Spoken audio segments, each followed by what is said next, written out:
Started out on live, man, that was the play. Streaming every night, building up the sway. But as the site faded, I had to find my way. Now I'm hopping platforms, surfing through the fray. Got my crew behind me, yeah, we call them givers. Chillin' IRL, catching all the rivers. Farkle in the chat, bringing loss to the grind. Talking crypto games while we sippin' Jack Fine. Gives a minute, yeah, we take our time. Living in the moment, the life's a subtle rhyme. From the land down under, streaming through the night. New Zealand vibes, surfing waves day to night. Always looking for the next thrill, that's where I ignite. Community so solid, always shining bright. Rolling deep and cruising for the height. From the struggle to the stream, it's all just a game. But with the giver found, we're making our name. Jack and crypto profits, life just gets sweeter. Every view and every stream, making life a keeper. Gives a minute, yeah, we take our time. Living in the moment, life's a subtle rhyme. From the land down under, streaming through the night. Got my heart on my sleeve, everything feels right. So here's to the journey, no regrets in sight. Each laugh and each tear, it's a beautiful fight. Keep the wave rolling, let the good vibes flow. We're the givers, together in the show. Gives a minute, yeah, we take our time. Living in the moment, the life's a subtle rhyme. From the land down under, streaming through the night. Got my heart on my sleeve, everything feels right.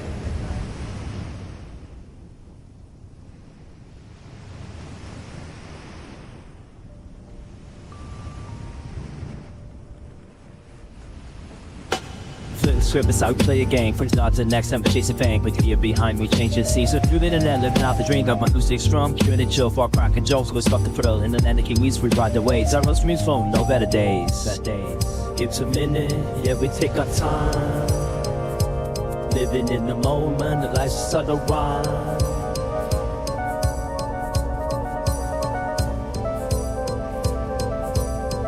Hello, the internet. It is Sunday, the 25th of January, 2026, and welcome back to the channel. And why was I smirking there? It's because the 25th of January, 2026 means tomorrow's the 26th of January, 2026, and that makes it Australia Day. Irrelevant to the rest of the planet, but celebratory for Australians. We celebrate the birth of our country. It's a little controversial. You're not allowed to celebrate it anymore. You're not allowed to be proud of it, but people still are and still do. It's kind of weird. You're not supposed to celebrate your own country. It's kind of strange. They're talking about changing the date. It's all kinds of crazy, but that's not what we're here to talk about today on the stream. I want to talk a little at the beginning anyway, and then we can slide off into a different tangent, but I want to talk about Embers. Embers. This is the just launched in-app currency for beamstream.gg. This has been talked about for a long while. I would suggest maybe 2 years we've been hearing about this coming. And finally it's here. And I want to just read the announcements. I want to show you what they are. I want to talk about what you can do with them. I want to talk about where you can get them. I want to talk about whether it's worth it. I just want to talk a little about it to get this out there. There isn't much. This announcement came. It came and went pretty much. Definitely nobody in the Discord asked anything about it, which is very unusual. This is. Look, I'm coming at this personally from, you know what I've always said, the golden era of DLive and all of this cool stuff that happened way back when and everybody missed it and I didn't and you suck because you missed it. Well, I'm looking at this new website, this beamstream.gg, and thinking there might be something cool about that happening right now. You might want to jump on in the early days, right? But then again, just to be completely frank and honest, I read the announcement and I have some questions that seem pretty obvious, but no one seems to know. And it doesn't look that great, if I'm being straight down the line, this announcement and what these Embers are doesn't look that great to me. So with that in mind, let's just read the announcement. It's in their Discord. It came up yesterday at 1:30 in the PM. Now, is that large enough to fully see? That's as big as I can make that. So I hope that's large enough for you to see. Beam Daniel wrote, "Hello everyone. It may be a little bit late, but today we launched the first stage of Embers. It is good that this is stage 1. Let me just interject with that. This launch is stage 1, which means there may be better things coming in stages 2 and 3 and 4 or whatever comes next. Stage 1, a bit of a fizzer, but let's just hold our horses and wait to see what stage 2 involves. So what is Embers? Well, it's the new virtual currency designed to deepen engagement between viewers and streamers. So when you read that, the engagement between viewers and streamers, what does that mean? Obviously, it's a way for viewers to contribute, donate to their favorite streamers. Now, that's a great thing. However, if I'm going to be blunt about it, there are already many ways for viewers to do that to their favorite streamers: Streamlabs, PayPal, Vimeo, Buy Me a Coffee, YouTube donations. There's already a slew of ways, crypto donations straight off the bat. As long as this thing, this Embers, is something unique and, let's say, price-worthy, then there's possibly... I don't want to poo-poo it, but I'm going to poo-poo it. It doesn't feel like there's anything unique about this. And I haven't read it yet, and I'm getting ahead of myself, but that's what I'm spoiler alerting it. This doesn't feel that great. Mind you, it's only stage 1. So designed to deepen engagement between viewers and streamers, Embers can be acquired by viewers and streamers via a credit card, PayPal, or App Store payments. Now, I've got a problem with that immediately. Embers can be acquired by viewers and streamers via a credit card, PayPal, or App Store payments. So that doesn't say in that sentence, which doesn't have a full stop. None of them do. Wow, that's weird. That doesn't tell me that you can earn the currency from interacting or from creating content. So the only way to get this is to buy it. Now, immediately, this sucks because what was so unique about DLive, and I'm just going to go back and talk about it a little, what was so unique about that was that you could earn their currency simply by engaging or by creating. And that was the greatest incentive to create and to engage, to earn this currency that did have a dollar value. Yo, Dale in the house. Daleski Beam, what the fuck is that? Sounds vaguely familiar. You know what I'm talking about, Dale. How you going, man? Over on DLive. Speaking of the golden eras, DLive's right there. So yeah, DLive was, and I am going to be constantly referring to it, but DLive was the golden ticket or the golden standard of doing this. Imagine you're not ever going to turn a camera on and make a live stream ever, but you want to have a financial incentive to watch your favorite streamers. That's what DLive provided. You could earn the Lino or the Lemon. It was started off as Lino. You could earn that by watching your favorite content creators, and your favorite content creators would earn it by creating the content. It was so sick. Unfortunately, this Embers announcement does not suggest that you can earn it any other way aside from buying it. Once you've got them, though, then you can send Embers as tips during live streams. Streamers can use earned Embers to tip other streamers, spend in the Beam store, or cash out. Now, that is fine, and that checks out, right? Of course, you can tip other streamers, send Embers across the platform. Great. You can spend them in the Beam store, so you can buy things. Please don't sell T-shirts and verified partner badges and shit. Remember that on DLive? You could buy yourself a VP T-shirt and a global partner T-shirt. They should have been giving those to the partners. I never got one. Or you can cash them out. Now, obviously, the cashing out will require a dollar value. I can't find that anywhere. I cannot find, there's two things I cannot find. I cannot find how much the platform takes off of the, like let's say I buy Embers and then I tip a favorite streamer.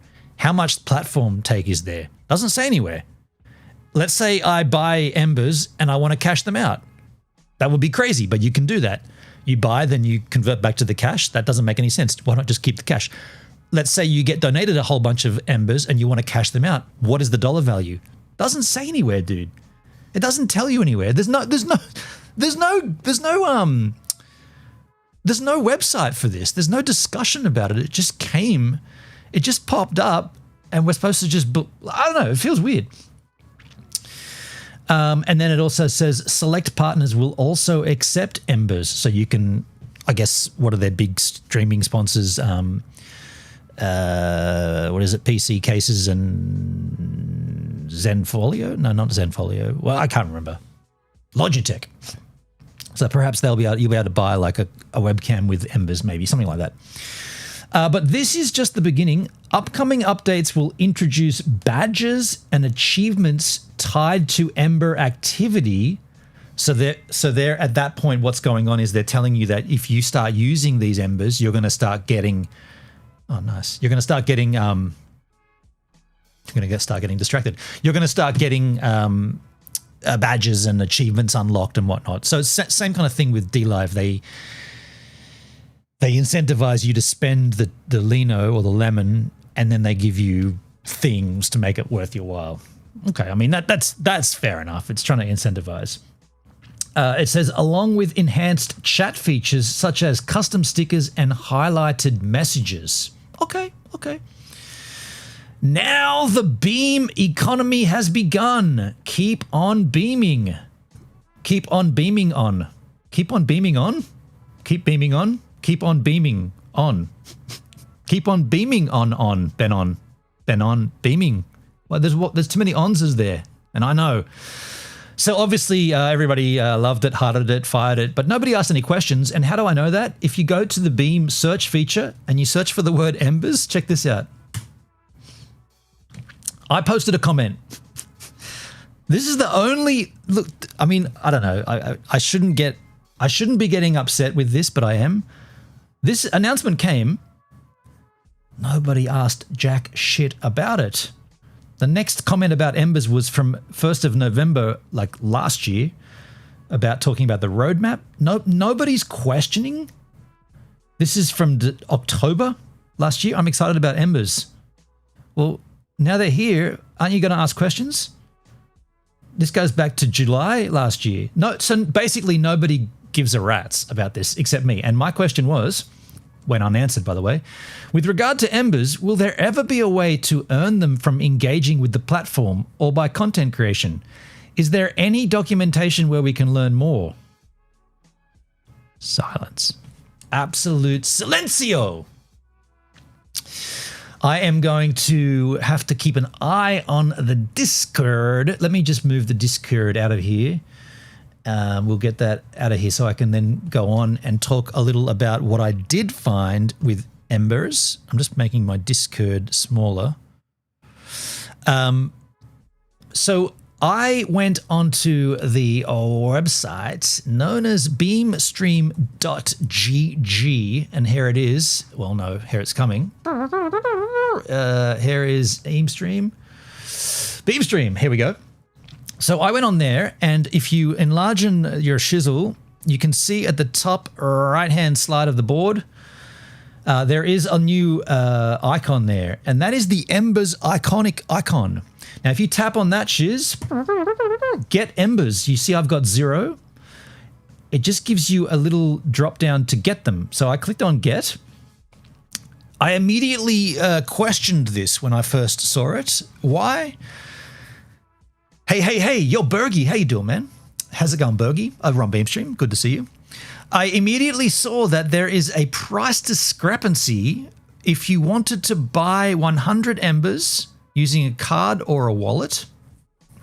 You would be paying $1.49. If you chose to use PayPal, you'll be paying more, $1.79. Now, if you go back to card and wallet, if you were going to buy 300, $3.49, PayPal, 300 is $3.99. If you're going to buy 500 with card and wallet, you'd pay $7 or $6.99. If you did it with PayPal, you'd pay $7.49. So there's obviously a premium to use PayPal. So PayPal is charging more obviously because they scoop off the top. Now, what I see here is nothing more about what they actually are except how to buy them. Bergie, I can't get any Embers via the app. I didn't even know there was an app. I did not know that there was a beamstream.gg app.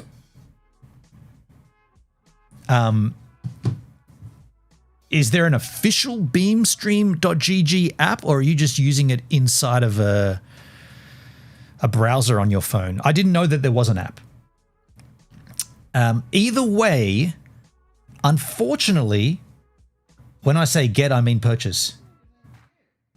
Yeah. So you can't purchase them through the app. Well, look, that's news to me. I didn't know there was an app. Is there an app? Is there an app? Let me go to the App Store.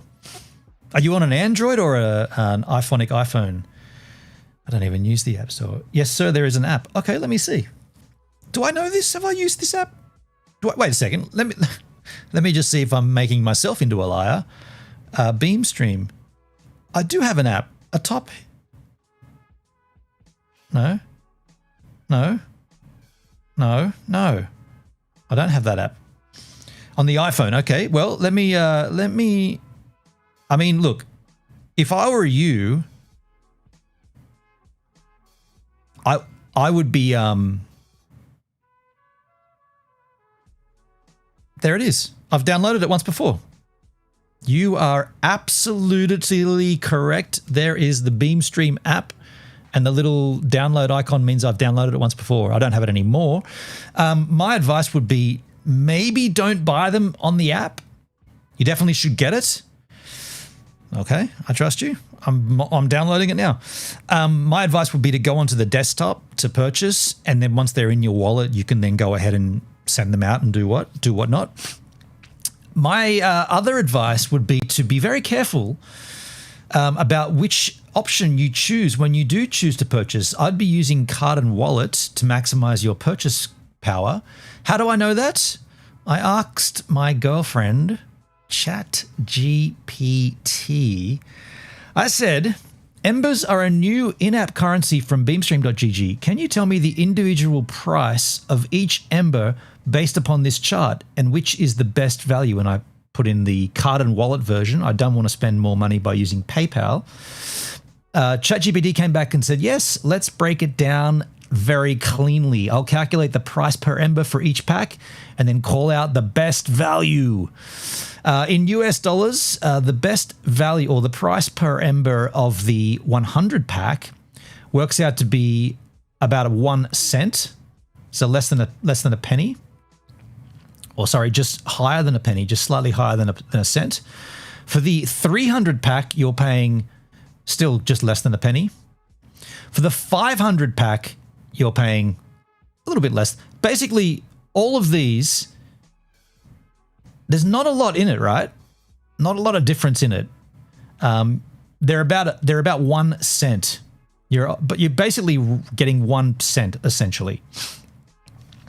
The best value, though, the lowest cost per Ember, the best overall value is 25,000 Embers, which works out to be 0.0110 per Ember. This pack gives you the cheapest Embers on a per unit basis and matches the biggest advertised discount of 26%. The best reasonable value, and this is the non-whale tier, if you don't want to drop $275 in one hit, by the way, that's how much that would have cost you, $275 US dollars. If you don't want to drop that, Bergie, you've just asked my question that I asked earlier. Curious about what the streamer receives of the Ember. Let me just pause that and just interject 2 questions I had that doesn't appear to be anywhere. What you've just asked: how much does the streamer receive? How much does the platform take off the top? Given that the Embers are worth about 1 cent, 1 penny, then the other question is, what is the actual dollar value of an Ember once it's, I guess I just asked that question, but so right now, if you buy Embers, if let's say someone donated 100 Embers to me, if I then cash them out, would I be getting $1.49? No, I doubt it, right? I doubt it. So there's no documentation that explains that. Which, I'll be completely frank, that's a big oof, as the kids would say, right? That's a big fail for a platform to announce their in-app currency and yet provide zero documentation of what that currency is actually worth. Why would you buy this and donate it if you don't know the value that you're giving? You want to help your favorite creator? At this point, do what Dale does to me and send me a PayPal donation. Why would you go through this when they don't give you any information about it? It seems crazy. It seems like it's been done intentionally. So the non-whale tier, the 300 pack. Interestingly, the 500 pack is worse value than the 300 pack despite the 6% discount label. That's classic pricing psychology at work. TLDR, too long didn't read. Best value overall, 25,000 Embers. Best mid-tier, 10,000. Best small purchase, 300. Best worst value, 100 Embers. If you want, I can also convert this into AU, it doesn't matter, or map it into a cost per tip if you're thinking like a streamer or viewer.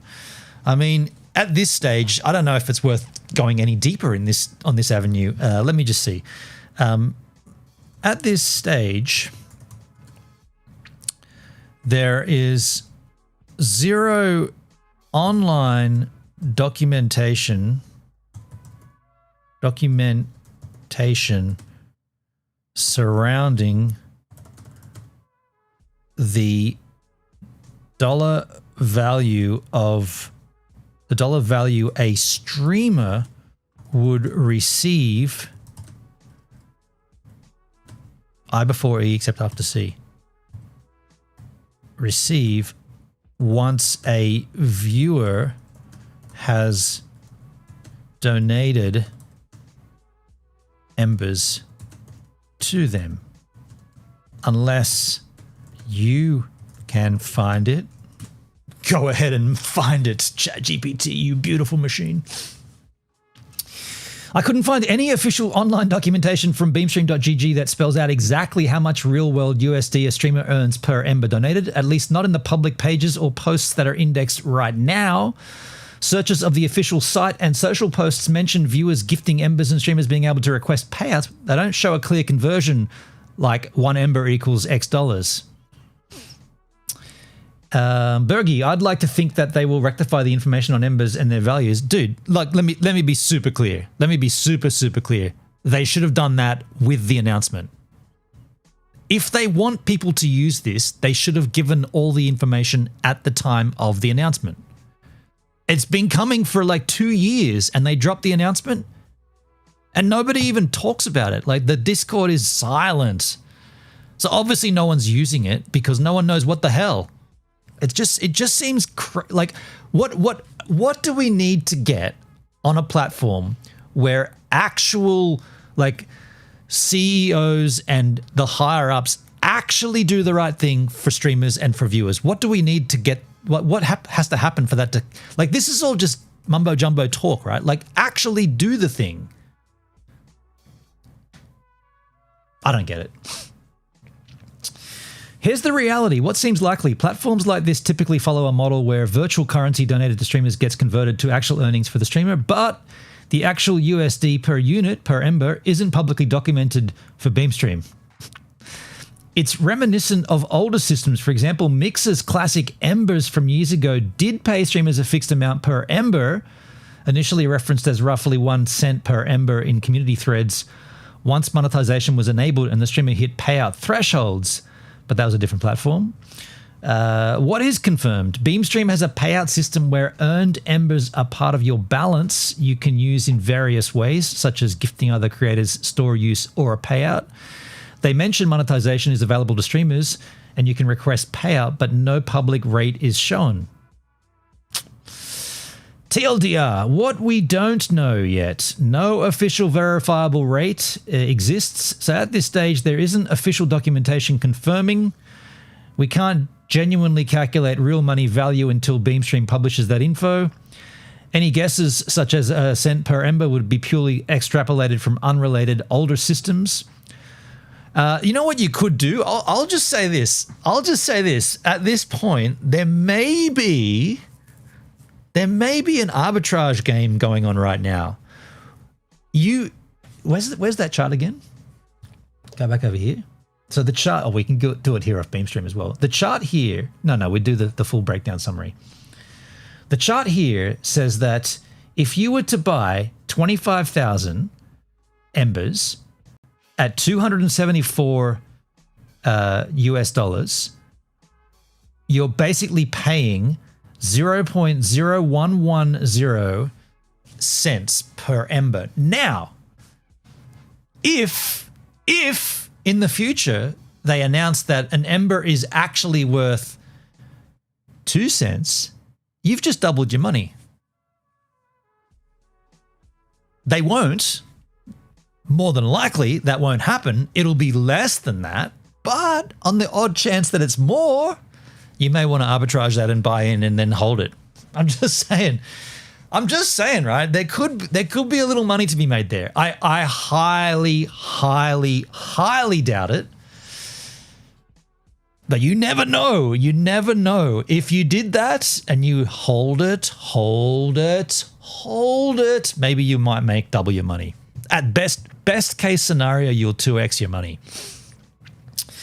Bergie, I'm partnered on Beam, but didn't realize it until a few months ago. How do you know if you're partnered? Am I partnered? How do you know if you're partnered? Am I partnered? I don't think I'm partnered. Sponsored by Logitech. I don't think I'm partnered. Start stream? I'm already streaming. Start stream? You want to do 2 streams? No notifications. Channel settings. It shows it on your page. It did? What does it say? Let's go and have a look at Bergie. Let's go and have a look at Bergie's channel. Where's my channel? Bergie. Partner, right there. I'm going to follow you, dude. I started streaming in January 2025. I have 100 pets that live outside and visit me every day. Check out my stream and you'll get to see them. I do chatting IRL. Feel free to stop by and say hello. Hello. Oh, there I am. Are you streaming my stream? How does that work? Yeah, they're right there. Partnered. Profile page. I don't think I am then. Let me see. Profile page. Go to my channel.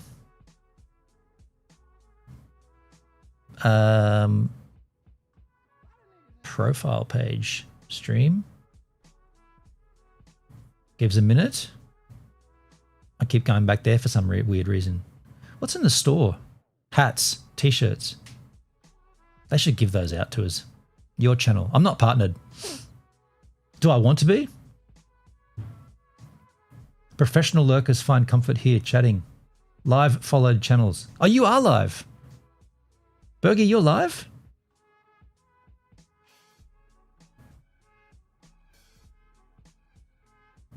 $3:33 p.m.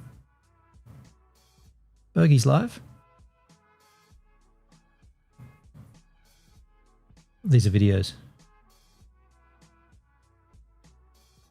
Wait, that is live.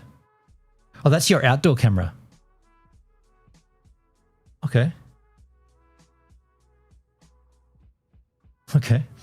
There you go, folks. I want to learn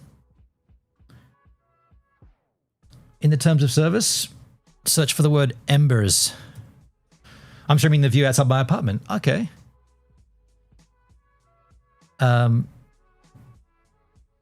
did you get partnered? Partnered.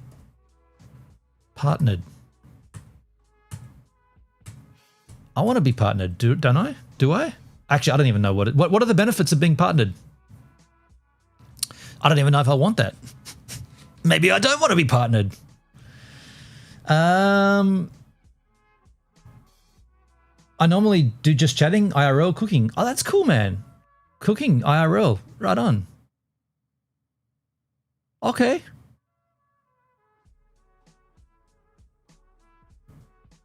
I just wish there was a way to earn Embers via creating content or by consuming content. That's what I really wish. There's Bergie right there. If you click on the partner on my page, it will tell you. Oh, that's cool. Let's have a look at that. We just went past it. Where was it? Down here. Here we go. Click on the partnered Bergie. Partner. Bergie's channel is receiving 90% of subs and gifted subs revenue. Learn more about monetization tiers. So I'm an associate, I guess, 70% split. Everybody is available to everybody. Affiliate gets 80% split. Content path, 60 plus hours stream last month. Content diversity path. Oh, okay. Partnered, 90% split. 100 hours streamed last month. Revenue path, 4 hours streamed last month. And $500 worth of net revenue. Wow. Review happens automatically every month on the day you activated Beam Premium. Oh, that's right. You got to pay for it. That's right. I forgot about that. You can see your current status and your qualification for next tier in the dashboard. That's right. I remember learning about this, but you've got to pay for it. Yeah, you've got to pay to be partnered. You've got to pay to be partnered. What? You've got to pay to be partnered? That doesn't seem right. Like, I'm just saying, that does not seem right. Why would I pay the platform for the benefit of representing the platform? They should be paying me to represent the platform. You're paying to represent? What on earth? What backwards crap is that? You're paying the platform to represent them. That's a reverse sponsorship. You're giving them money and they're saying you represent us now. I don't pay anything. No, you have to.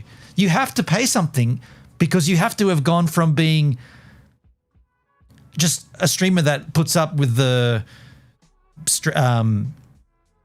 advertising. So you're either PC cases or Logitech, or you've paid not to have that. And then once you've paid not to have that, that's when you get automatically qualified for these different tiers.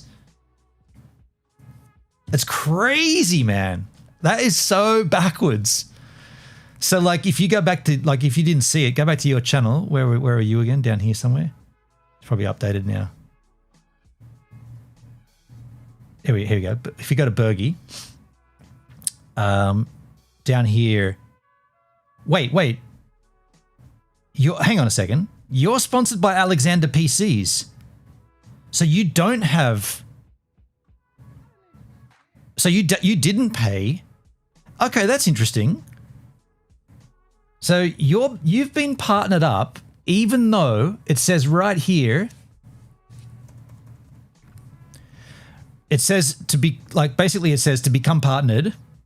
Review happens automatically every month on the day that you activated Beam Premium. What is Beam Premium? That is you paying Beam to not have those ads. So you got partnered without having Beam Premium. Shit, that's even worse on Beam's behalf. That's weird, man. What did you say? So what's your channel page saying you are gives? Mine says I'm partnered. I didn't see my channel page. Am I missing something obvious here? My channel page. Yo, what a do? Netskis. That's Netskis. Sorry, my bad. Are you talking about your page? Are you partnered, Netskis, on Beamstream? I'm not partnered. Where's my channel page? That's my channel page, right? Or is that not my channel page? What's going on here? Videos and clips. Profile. No. Stream. Yeah, I'm not partnered. Gives a minute. Sponsored by Logitech. Definitely not partnered. It's just complex, isn't it?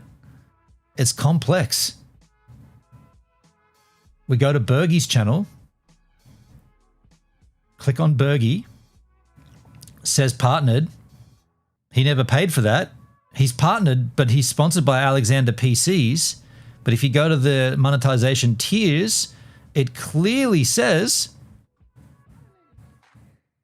review happens automatically to become on these tiers every month on the day that you activated Beam Premium.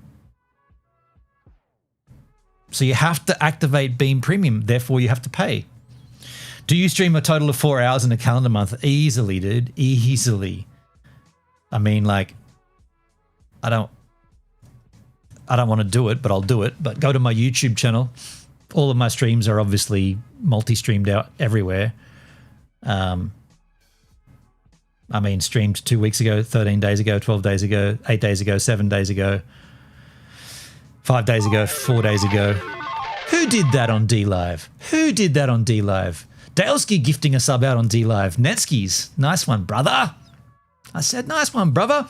Look, man, this just gets even weirder to me. Like this is strange, right? So you got a platform that's trying to do things differently, trying to change it up, make it better. But here is a channel, Bergie75126, who hasn't paid for Beam Premium, but he's been partnered up. He's been partnered up without applying, hasn't paid for premium, is sponsored by Alexander PCs. All the things that it says you need to not do that to get partnered. Have a look at yours, Netskis. Okay. Let's search for Netskis. Net TV. Net TV. You're partnered as well? Well, fuck me. You're partnered, dude? I mean, I know I've been missing for the little, like, for Christmas when I was whatever, but you got partnered? And you're sponsored? Yeah, you're right. You're sponsored by Alexander PCs. What's going on here, dudes? What is going on? I'll tell you what's going on. The platform is shifty. That's sly, right? They're doing the opposite of what they say they need to do. It just, oh man, I don't really know how to explain this except that this sucks because Beamstream seems to be, everything else seems to be good about it, but then this happens, and I don't know why. Like, what's the game here? Are they just going to shaft everybody like D-Live? Just going to do the same shafty shit? Come on, man. Join the partner. You guys didn't even... Netsky, Bergie, both of you didn't apply to be partnered, right? You just became partnered, right? Neither of you applied. Netsky, to be frank, you don't really stream that much, right?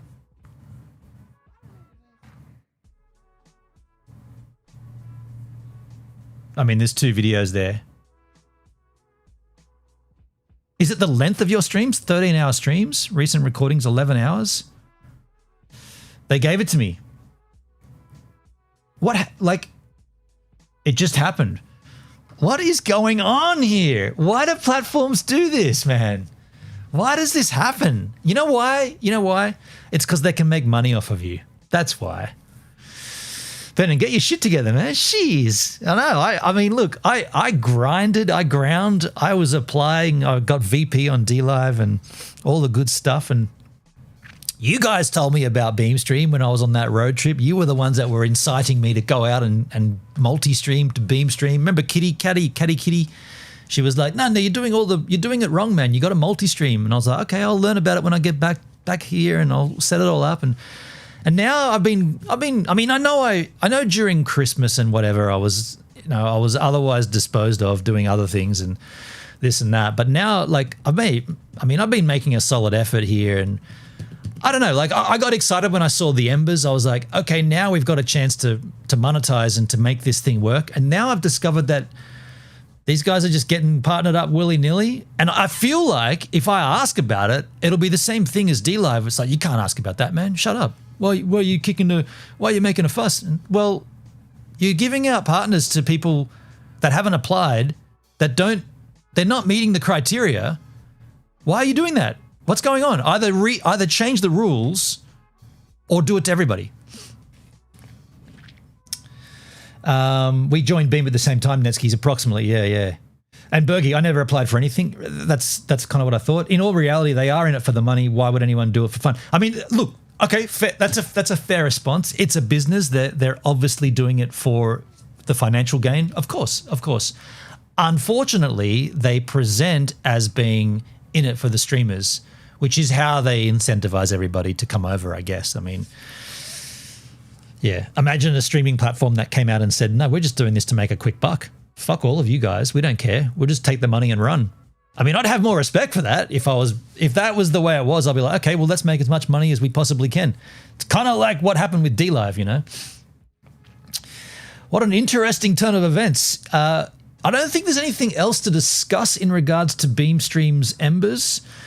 I will look forward to phase 2 of the rollout, whatever that is, whenever that is. And I would really like to see some documentation so that we can actually see a dollar value of what we're buying and what we're donating. I was about to use, Dale, sorry to do this, man. I was about to use your PayPal donation to me to buy Embers to go around and distribute on the platform. But I don't really want to do that until I know what are the streamers getting. Imagine we went and used your PayPal donation and bought a pack of 250 or whatever, and then I went and donated them to streamers, and then you find out that the platform's taken 90% of. Imagine the platform was like, yeah, well, we take 90%, but if you're partnered, we only take 75%. And it's like, well, how do you get partnered? Oh no, we just give you the partnership. You don't even have to apply. We choose who gets partnered. You see how that gets shady? They randomly select streamers, Netskis and Bergie, randomly selected to be partnered, and I'm sure there's a less scoop off the top for those partnered streamers. I'm 100% certain. Until we know those numbers, though, you'd be dumb to do anything, right? Embers sound like burnt money. That kind of does, doesn't it? They might as well have just called it like dandelions. It's once you buy it, it blows out in the wind and it's gone. Hey folks, I'm going to go and grab myself a homebrew skis, and then we'll come back and just hang out and shoot some shit, talk a bit, maybe watch some content, hang out, have a good time. That's the plan anyway. It's a public holiday tomorrow, being Australia Day, and I want to wave that flag. Actually, I don't want to do anything like that, but I do want to get a home skis. It's 31 degrees here right now, dude. 32. I'll be right back, folks. Here's yesterday's surfing clip. Yesterday, yeah, with the turtle. I went surfing today, but I didn't keep any of the footage. By the way, Jenga. If you're watching, hey man, him and his girlfriend were surfing this morning from Bondi. I don't think. Anyway, if Jenga's watching, hello. If not, we'll anyways, some surfing. I'll be right back with a homebrew. Yo, Bergie, you're new here. Check this out. I went surfing yesterday and I filmed it for all of us to enjoy.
Did you see that turtle?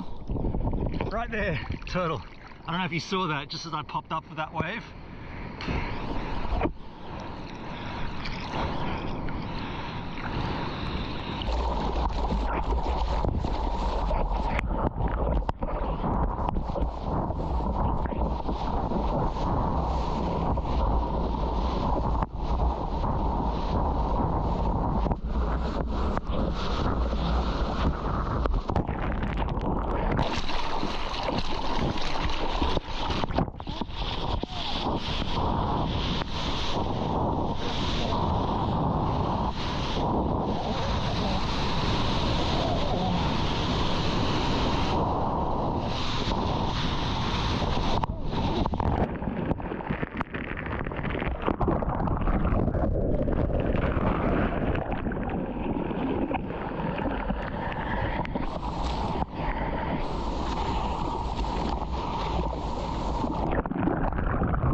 All right.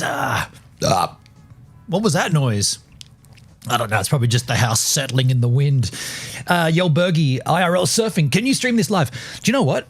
There is a way for me to stream a surf session directly from the solo shot, which is my beach camera. So the 3-camera setup is one GoPro on my mouth and one GoPro on my surfboard, and then a beach camera which gets the wide shot.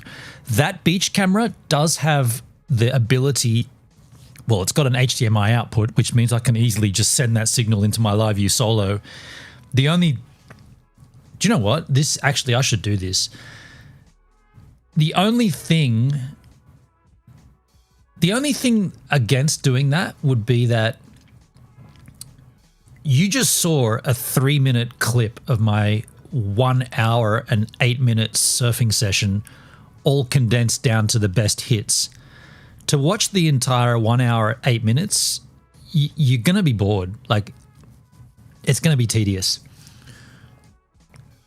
But I can do it, and I feel like I should do it at least once. And I've got an underwater microphone, a lapel mic that I've converted to an underwater one. So I could put a lapel mic on, and I could at least be out there talking. I wouldn't be able to see a chat unless I took my phone in my underwater housing and hung it off my arm, and I wouldn't take the chat out there, I don't think. You know what I would recommend right now, though? If anyone's watching on Kick, type the word !cheers. No, drink. ! Drink. What is it again?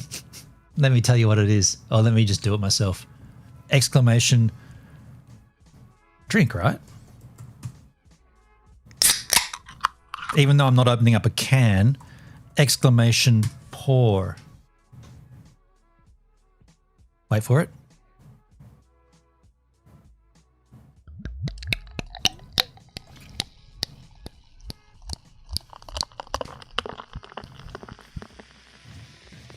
How's he making that noise without actually pouring it? What an absolute phenomenal streamer. Give this man an endorsement. Get this man partnered up on Beamstream. He just poured a beer without freaking pouring it. Unbelievable. If anyone deserves a partnership, it's this guy. I made this beer. Yes, sir.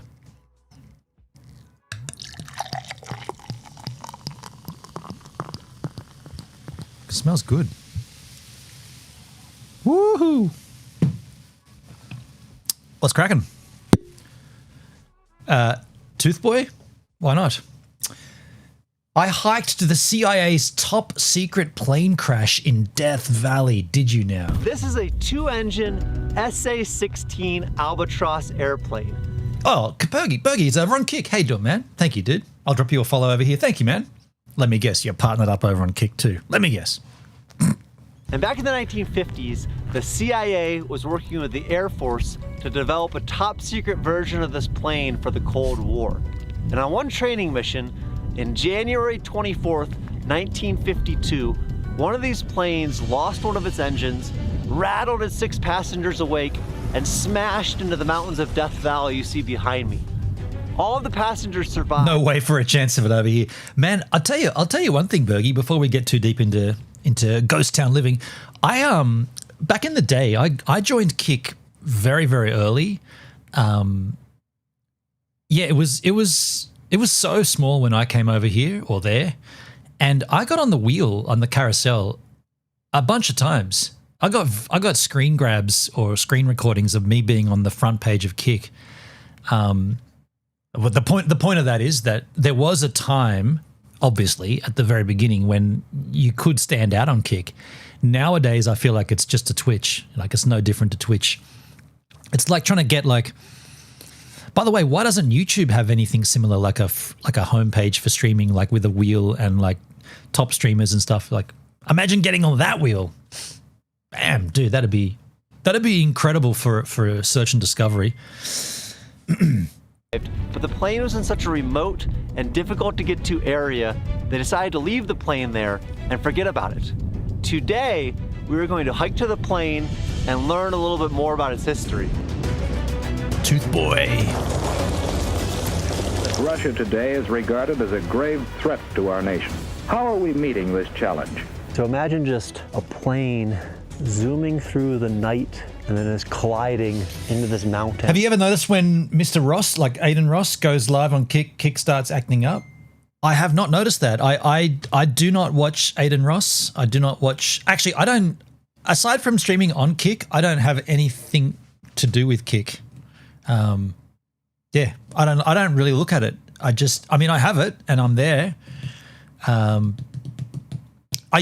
like Kick because it has the Botrix integration. So you can, right now, Bergie, you're so new on my channel, you won't have many channel points. But if you type the word !shop, I'll do it for you. It goes to commands that you can trigger. So you click on that and it takes you to the shop. And like, we got a rule, a generic, or not a generic, but a general rule here on the channel that if you fart, you've got to type in !fart. I just farted.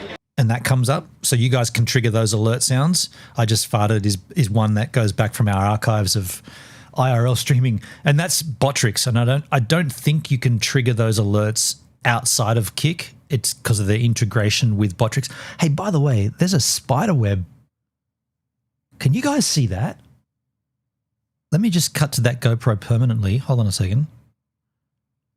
Look at that spider web. Can you see that? Where is it? It's in front of that light? No, this light. Where is it? It's coming down here somewhere. See that spider web? There's a funny... Where is it?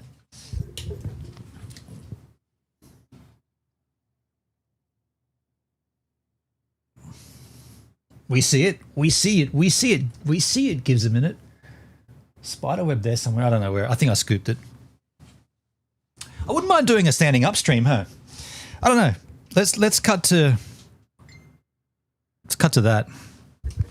What about a standing up stream? I need new mic stands. These keep falling down, but this would be a pretty cool spot to stream from, just to hang out, you know? I don't know. Seems different.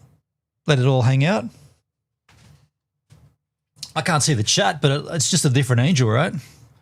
Can cheers the microphone. I think I'm over it. Let's sit back down. Mr. Beast streams on Kick. Mr. Beast joined a streamer for a 1 to 24 hour stream, raised a ton of money, but then nothing after that. Yeah, right. I got booted off of Trovo.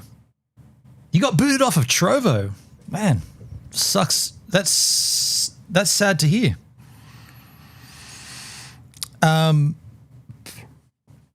Platforms come and go, and I think what's interesting or what's important to keep close to your chest is that don't get too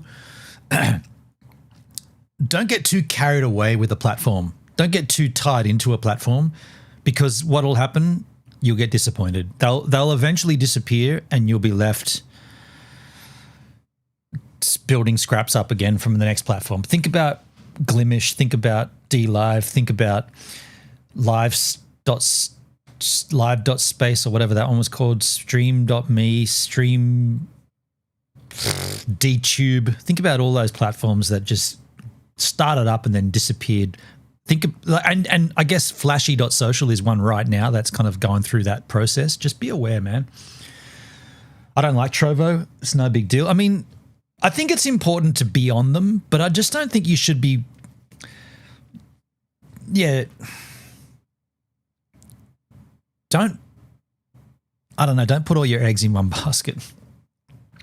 Spread out your eggs, if you like, or spread out your stream eggs.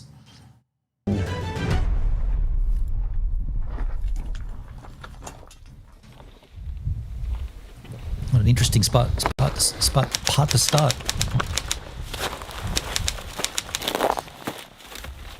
So my buddy Tim first told me about this hike, and as I started researching it, I found a couple recent mentions in some articles, but all of these articles cited this 1979 article in Air Classics magazine titled "The CIA's Death Valley Albatross." And I tried to find a digitized version of this thing, and they just didn't exist. So I ended up ordering it online. And when I read it, it truly opened my eyes to how crazy of mission this thing was. The article describes the effort to create this airplane as a super secret operation few knew about in 1952. It talks about how the two departments, the CIA and the Air Force, created what was known as the 580th, 581st, and 582nd Air Resupply and Communications Wing, also known as ARC Wings. And it says that these teams were made up of former World War II pilots designed to be, quote, capable of penetrating foreign borders for the specific purpose of infiltrating agents and equipment to countries friendly towards the United States, but who were under the control of communist rulers. And it says that as part of this development, these secret teams would take their training missions from Mountain Home Air Force Base in southwestern Idaho down to San Diego and back.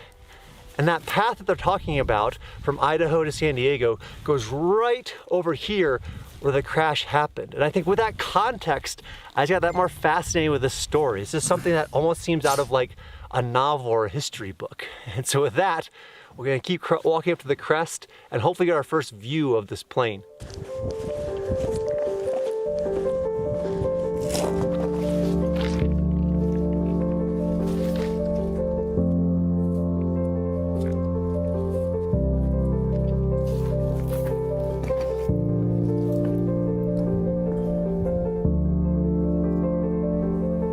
We're about to get to our first ridge and get a look back down into Panamint Valley and Dolomite Canyon. And it'll show the ridge that we're gonna hug for the rest of this trip. Jeez. And I imagine it's about to be pretty picturesque. There we go. Now you can see into Death Valley National Park, Dolomite Canyon, and this ridge that we're going to be hugging all the way over to the plane crash.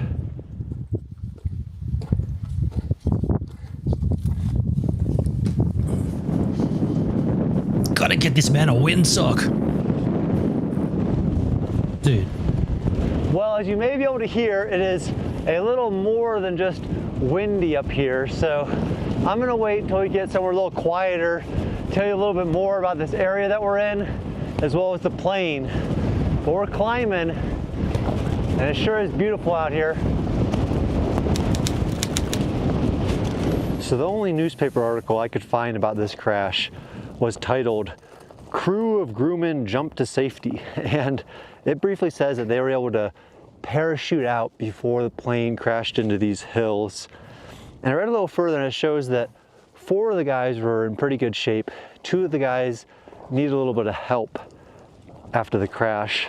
But eventually they were to walk out of these hills where they got help and notified local authorities. And I guess when the sheriff plane came up to try to find this crash, they had a little bit of trouble. They circled these hills for about 2 days before somebody found it. And the person that spotted it was actually way down on the road with a telescope. And then I guess the Air Force sent 3 of their investigators up here to see what they were able to find, and only one of the people was able to get to the crash, just because, as you can see, the terrain is just so rugged.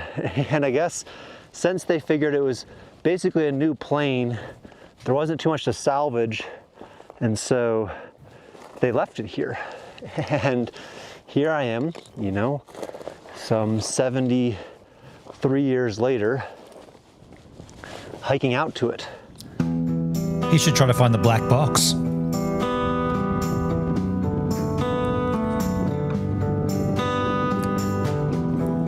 How rad is the scene? Whether you like this man's channel or not, the vibe and the view from where he is just immaculate. I want to go there.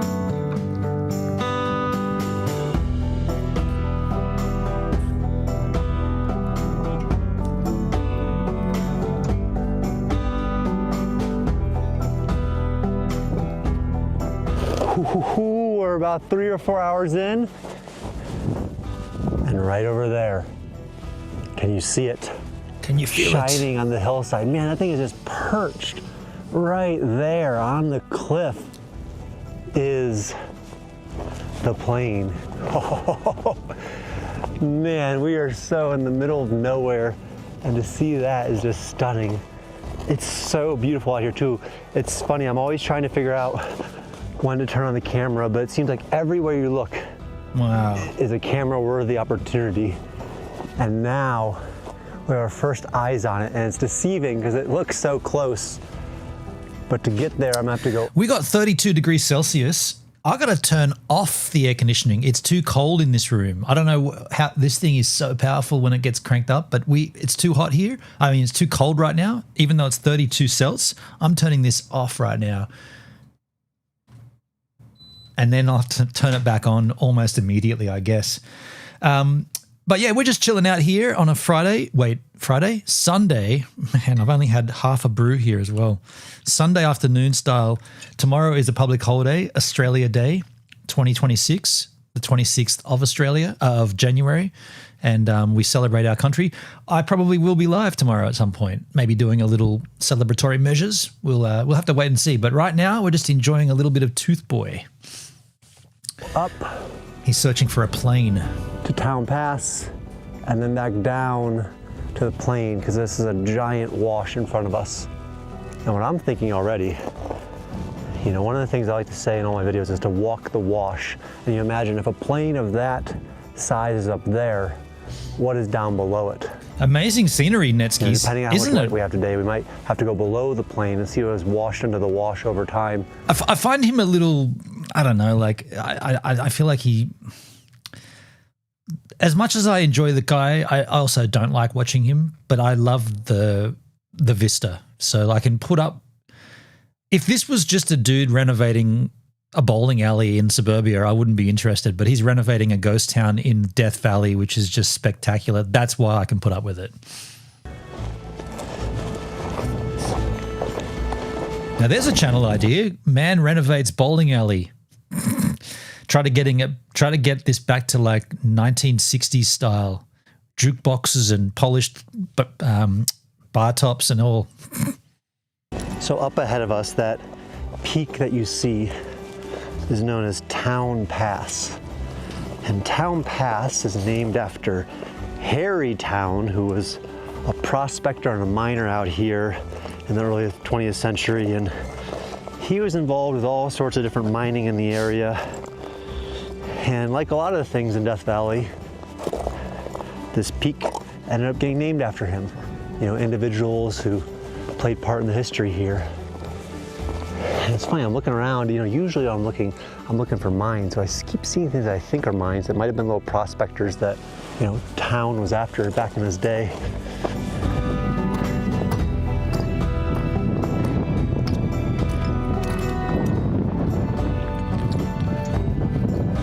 And here we are at 7,287 feet in elevation.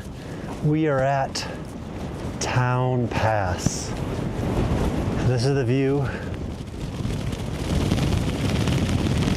And now if you see, the plane is, 1,000 feet below us again. But this is the marker. You can see Town Pass. And I think I just passed over here. Here's a box that somebody didn't seal quite right, but that's okay. We'll fix it. And inside, a logbook. We'll have to look at some of those dates, take a little break.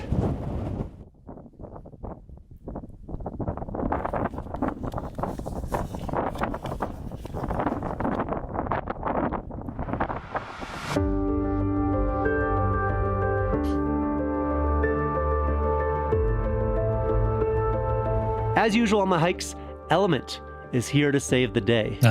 Slide in a little ad read here. Mix that's just Toothboy does that so subliminally. He slides in these little ads and we slide right past them. I'm not sponsored by Element.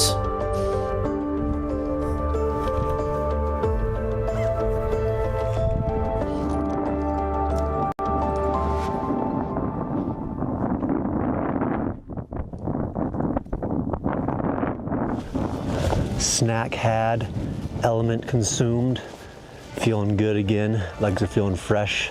Now we're gonna drop. What did he just say? Snack had. Consumed. Snack had, element consumed. That's a weird sentence. Snack had, element consumed. That's just weird. That's a weird way to say I've had a snack and I drank some water. Snack had, element consumed, feeling good again, legs are feeling fresh. Now we're gonna drop about 1,000 feet back down again, get to our airplane, see what this thing's all about. Wind's dying down a little bit, so you might be hearing from me a little bit more on this second half of the hike.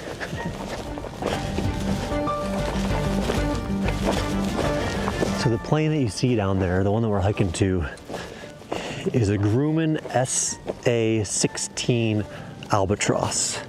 And these planes were first introduced in 1949, and then they were known as the SA-16, and then in 1962, they started to be referred to as the HU-16. So a lot of you might have heard the HU-16 as well. And these planes kind of earned their stripes in the Korean War for combat rescue. The planes are, amphibious, so they can go both in the land and in the sea. So they're kind of the go-to choice for search and rescue. And the plane itself had twin engine, one of which failed, and the one did not continue this mission on where it needed to go. And they used these planes all the way up into 1995. And I've even heard that Australia is reworking it and going to put it back in service again. Wait, we are? I didn't hear about that. Did anybody ask me about that? I don't know if we want to rework that. I don't know. I mean, stupid. Australia. The place that we're going to, just around the bend where the crash is, isn't where the guys jumped out.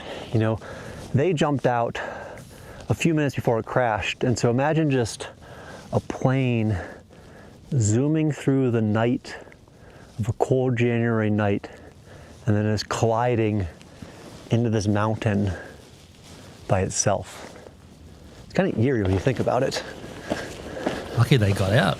And then imagine the mission of those guys who are way up here, in the middle of a cold January night, probably pretty shaken up.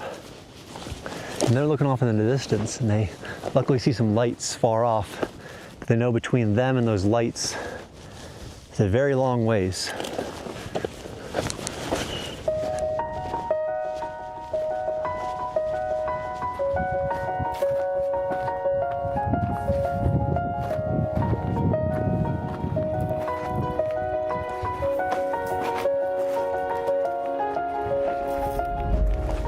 We are almost right on top of the plane, so we're at the final descent. But it seems like we got another logbook box here. Maybe this is the, you made it further to the airplane box. Shout out to whoever brought these out here too. That is a lot of extra weight for you to take.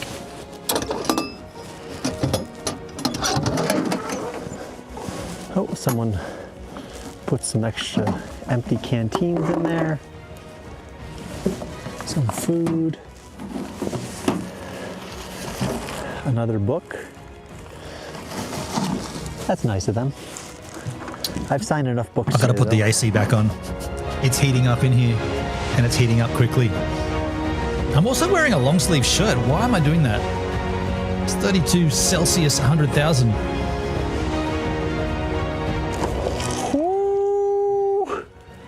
That's our first look. Oh man, that is so cool. It's in such a steep location. Oh man. There's a tendency when you get close to something you want to see to like hurry up. I feel like that's when I would slip and fall or twist my ankle. So I'm gonna take it a little slow, but wow. There she is, the infamous plane.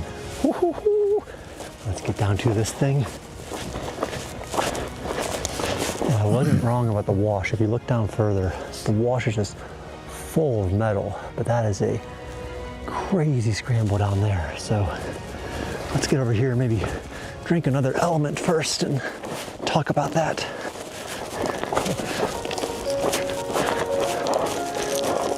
So it's just sat there for all these years. It does look pretty cool.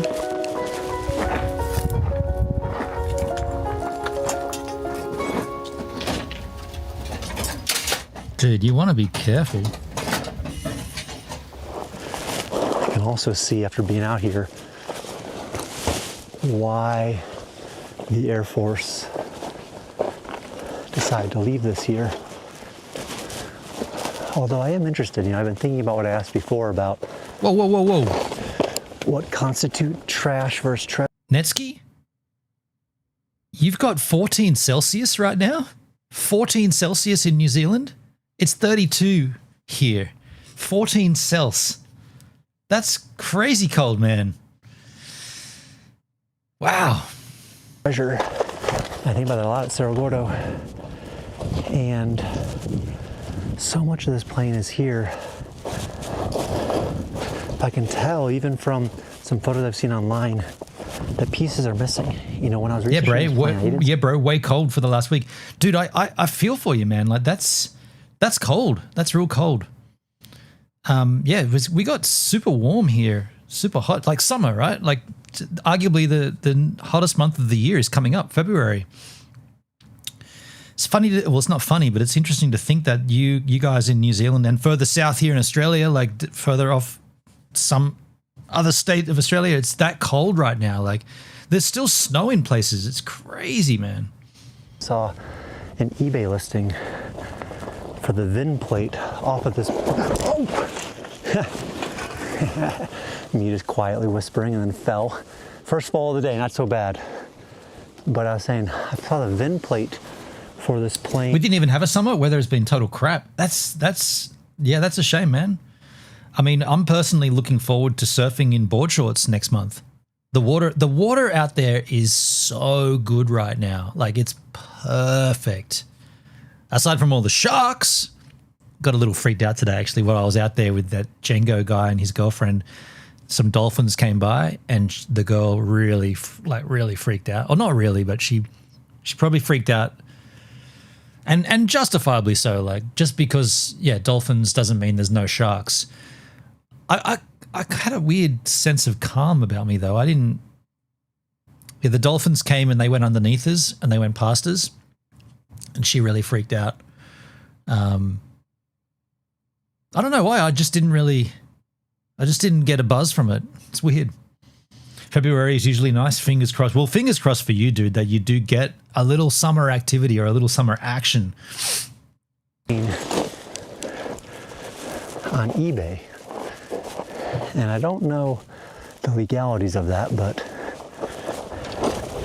I feel some sort of way about that, where either it's trash or it's treasure, meaning either. I saw the dolphins on your vid, looked way cool. That one was from a few days earlier. There was the ones out this morning there was probably less. I mean, there was a lot less, probably only 4 or 5 dolphins this morning. Same dolphins, but just not in the big pod that they were that day. That day was pretty rad, and I was by myself. Again, I didn't really get a buzz off of it. I'm just a little numb these days, where nothing really phases me. Like, I'm just being a little, I guess I'm just numb to it. Yeah, anyway. It's all taken away or it's left for other people to enjoy, but see pieces of the plane way over here, probably a piece of the seat, one of the seats here. Oh, that's cool. So Mother Nature doing its work, over 70 years. The top, a lot of it's very faded, not too much to go off of, but over here, where the sun isn't hitting all day, one, you still see some of the lettering on the plane, and then 2,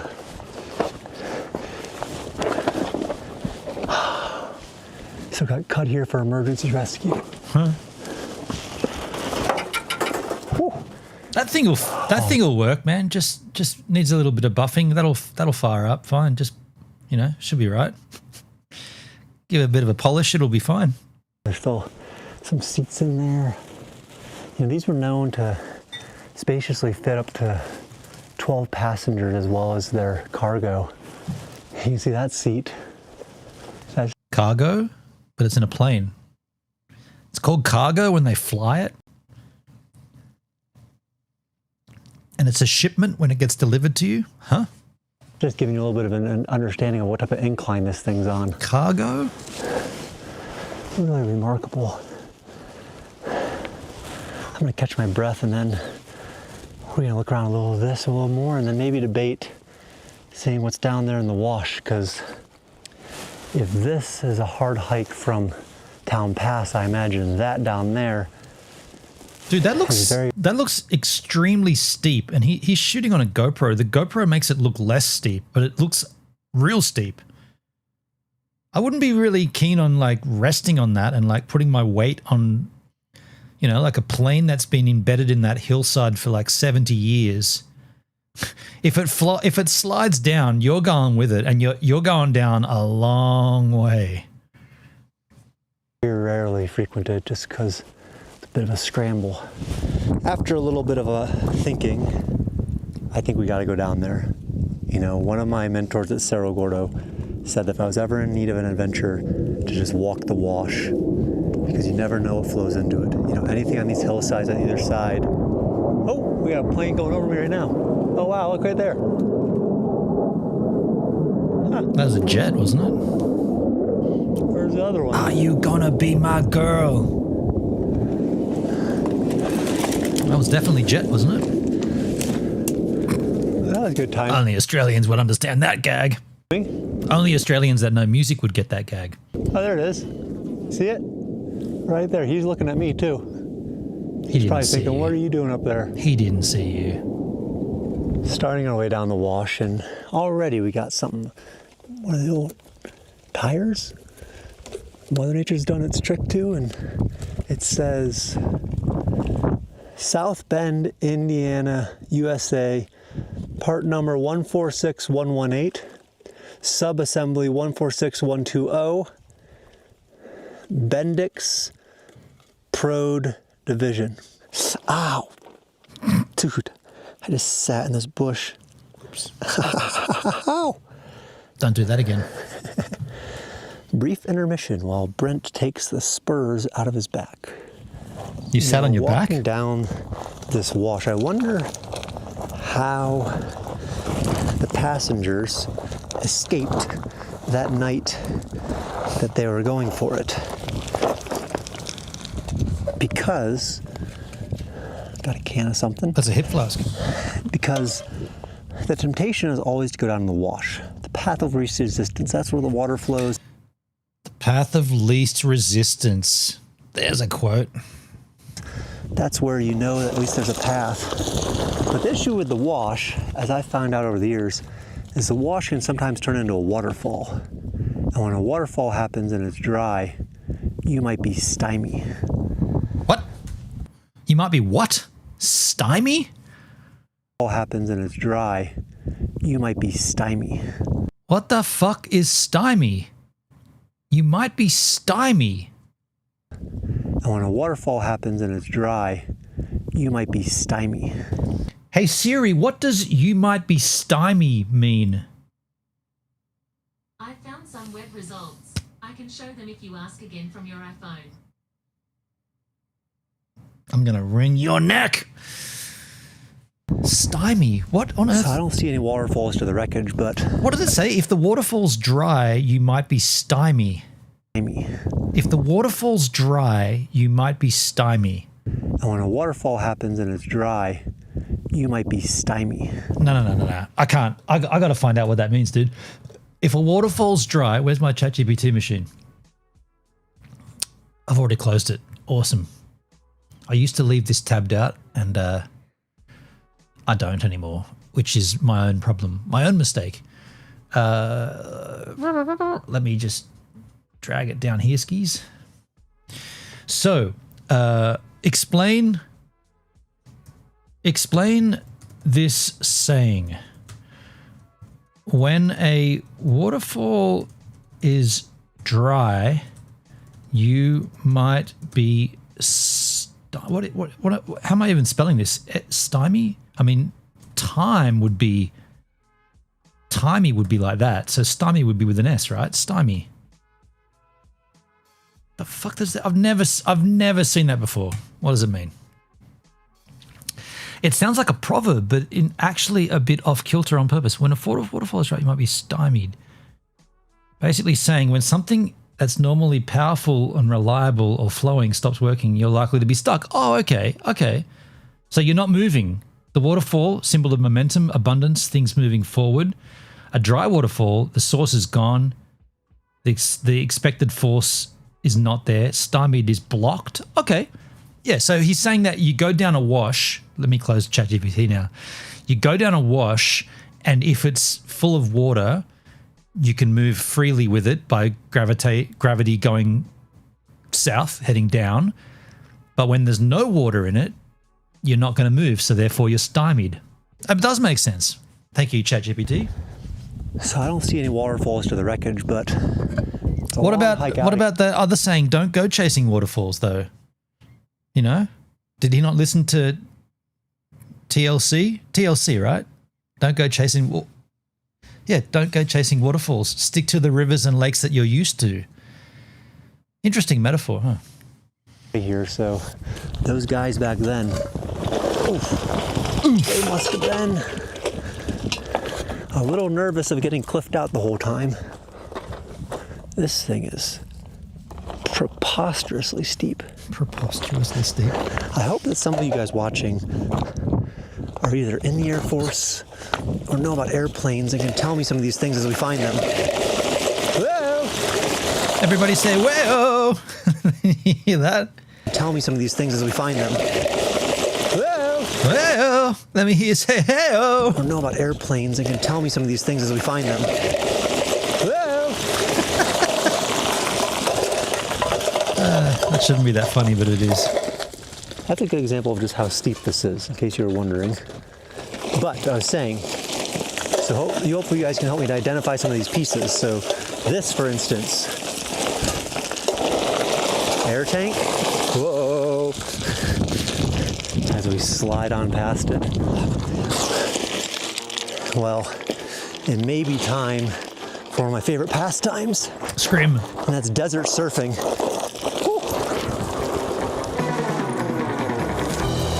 Cue the surf guitar. Probably going to get dinged for that music, right? I'll just mute that. Picture the bird is the word bird, bird, the bird is the word. And other such surf guitar favorites. We don't want to get stung off YouTube as he plays copyrighted music. All that rocks in your shoes, man. There it goes. This says ground safety lock, MLG ground safety lock GT205. You aviation experts, let me know what that is. You're going to say, it's a ground safety lock. What is it used for? They safely lock the ground. This precarious path that I've chosen, not just in life, but in this video.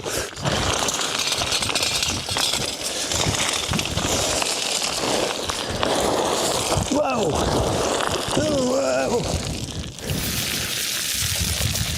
Ho, ho, ho!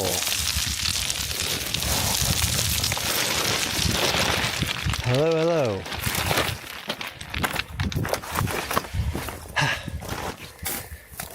We have this. We have this. And we have a lot more right down there. That was some A+ desert surfing. There's the plane. Here, looks like we have one of the wings. So maybe one of the front wings. Or, yeah, one of the wing sets fell all the way down here. Met its mangled fate. Here, we have something with a tag on it and a little bit of burn action. Maybe that was the lead, zinc, or aluminum or something, but here it says Romberg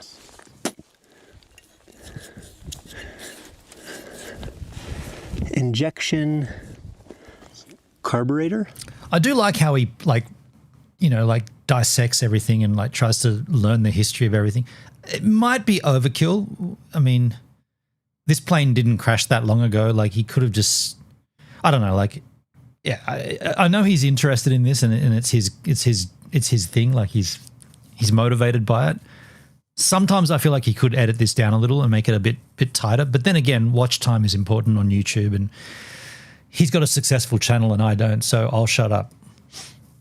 Further down, ooh, one of those air tanks that's still green, or that's copper, right? Fuel. You guys tell me. Many of those tanks.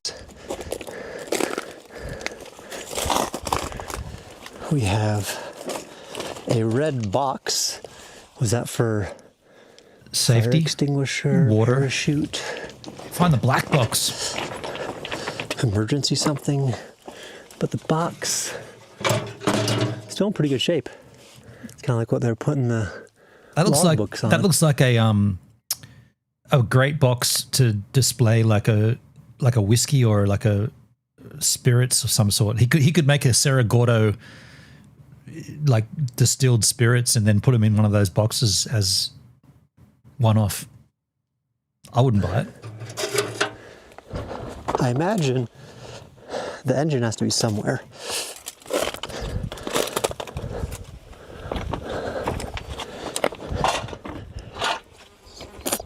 but that more looks sort of like the engine and or the rotor for the wings.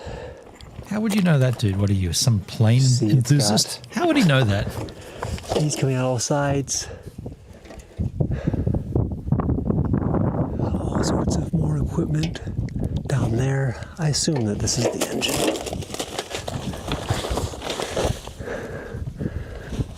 1, 2, 3, 4, 5, 6, 7, 8. Got some marking here that says Lord. It says, this is the engine. Dynafocal RL15. If I was to search up this stuff and like try to piece it all back together, I'd want like definitive markings that says, this is the engine bay. This is where the engine would sit. This here is the wing. This used to be the wheel. That's what I'd need for me to dissect any of this kind of stuff. Ah, this is one of the seats. No, it's not. Look at this. Someone would have sat right in that. What? That's not very comfortable.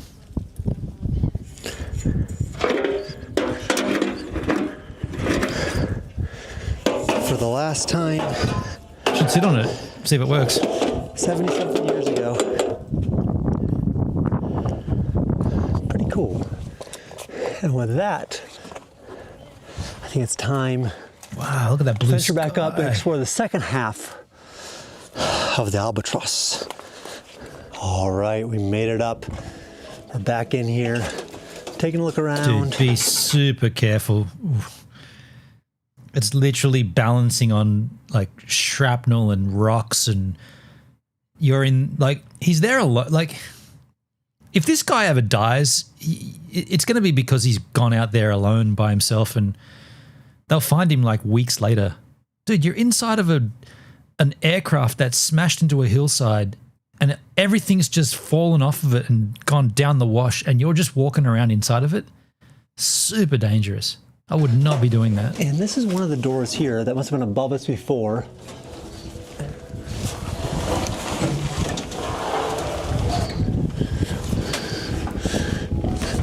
And back here, I just spotted. Mother Nature has not gotten to the coloration, so you can still see kind of the military green going on back here. Little boop boop. Boop, boop.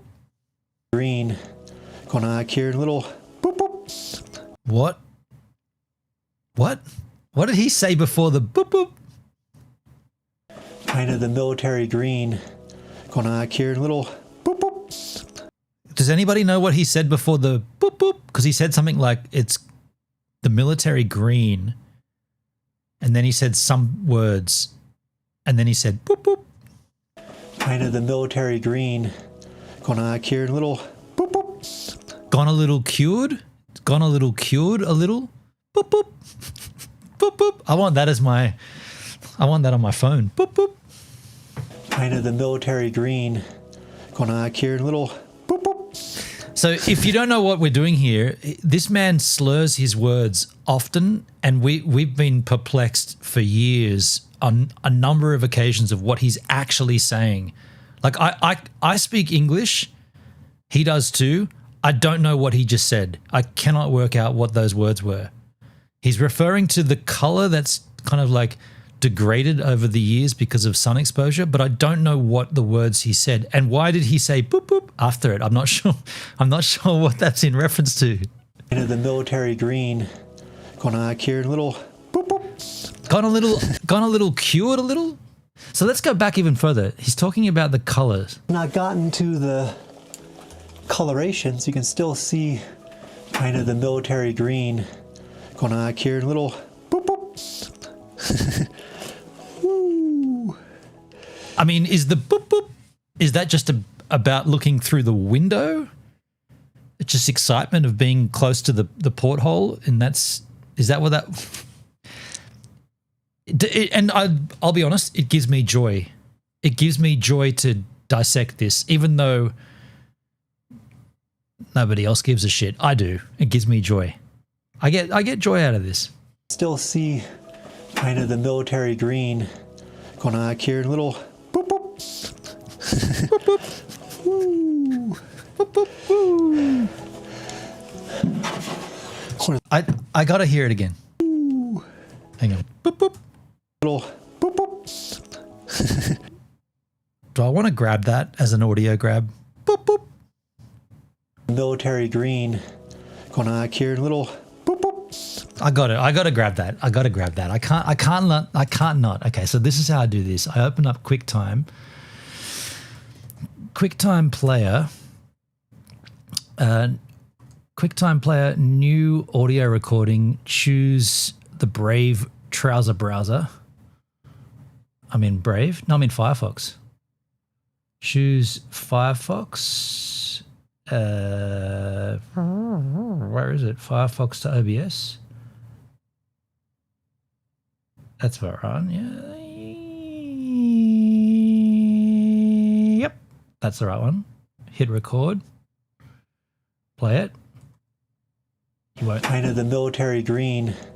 Going on back here, little boop boop. Boop, boop. Okay. Pause it. Now I've got the, you won't hear this, but I will. Actually, I can't hear that either. Kind of the military green. Oh, there it is. Going on back here, little boop boop. Okay, so I got the boop boop. I'll just save that as boop boop. On the desktop, boop boop. Boop boop or boop boop. Boop. Book would be B-O-O-K. Boop boop. And I'll just get a little screen grab of his beautiful head. We got to get a lovely shot of him for the trigger. Where's his lovely face? I need Toothboy saying, where's his beautiful head? He hasn't been on camera for a bit. Where are you, TB? We did the element read back here somewhere, right? That one? Toothboy. There we go, that'll do. Screen grab that, shiz. Element sticks with me pretty much everywhere, especially. Oh wow, we're sped up. Didn't mean to do that. Now let's go back to the boop boop. Pretty cool. And with that, All right, done. I think it's time to venture back up and explore the second half of the albatross. And that'll be a trigger that you can trigger by typing the word exclamation boop boop or just boop. All right, we made it up. Soon. We're back in here, taking a look around. And this is one of the doors here that must have been above us before. Here it is in context. And back here, Mother Nature has not gotten to the coloration, so you can still see kind of the military green going on back here. Little boop boop. I still don't get it. It's something about the color, right? It's colored a little. Boop, boop. One of the windows. Going back further. You can see above probably where it was colliding into the ridge as it was coming down. Wow. Some more things to read. Here it says C70A/ATA-2 UF1. Maybe one of our plane experts out there can tell us what that means. Down here it says Loran anti-coupler. Go back up here. What, Lorraine? What? This is cool. We got, if you can read, we got the phone jack, and we got the mic. Still works. Turn up the mic. Good job, whoever created those. Inside here, we got some more things to read that maybe would help identify different things. This is upside down, but it says CLAD. See, this is what I don't get. Like, we already know what vehicle, what plane this is, right? It's documented, so you don't need to give us all this. This is irrelevant. We already know the plane. Something ST6, clad 14 ST6. See if we can poke our head out the top here.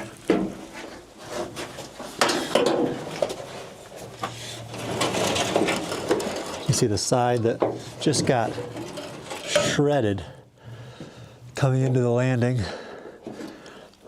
There's another one of That's a what was landing? down below, so maybe that's the propeller. That's my take now, that would be a propeller. Just like the one down in the wash. Still see the scrapes. Like they were yesterday. Turn around. Get a What? view. What did he say they were there yesterday? What did he just say? Like they were yesterday. Wash. Still see the scrapes. Like they were yesterday. See, he what I said earlier about this guy, he lies to us. He just let slip that he was there yesterday, yet he's trying to present this as it's all one day. What's that comment in reference to? I think they were there yesterday. Still see the scrapes. Like they were yesterday. What could that possibly mean unless he was there 2 days ago or a day ago? But yet he's trying to present this as this is a one-day trip out there. So these little subtle lies he makes, I don't know. Like, again, I don't have a successful YouTube channel. He does, but I don't like his tact. I've always tried to be as honest and upfront and with everything, not just my YouTube content, but everything, just down the line, heart on my sleeve, out there in the open. And then you see someone like this who is obviously fabricating shit and it's working in his favor. I just don't think I wouldn't do that. Still see the scrapes. Like they were yesterday.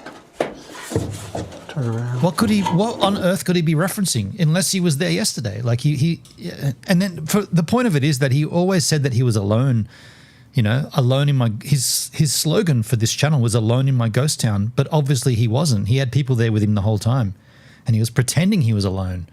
We saw shadows and people were filming for him and he kept saying, I'm alone in my ghost town. You're not alone, dude. Like, anyway. Get a view of the wing. And just how precariously it's perched up here on this cliff. Incredible. It is incredible, though. This is just such a cool thing to see and sit in. Imagine. Yo, Birchie, got subtitles? Was it like they were there yesterday? Oh, that's interesting. I see what you're saying.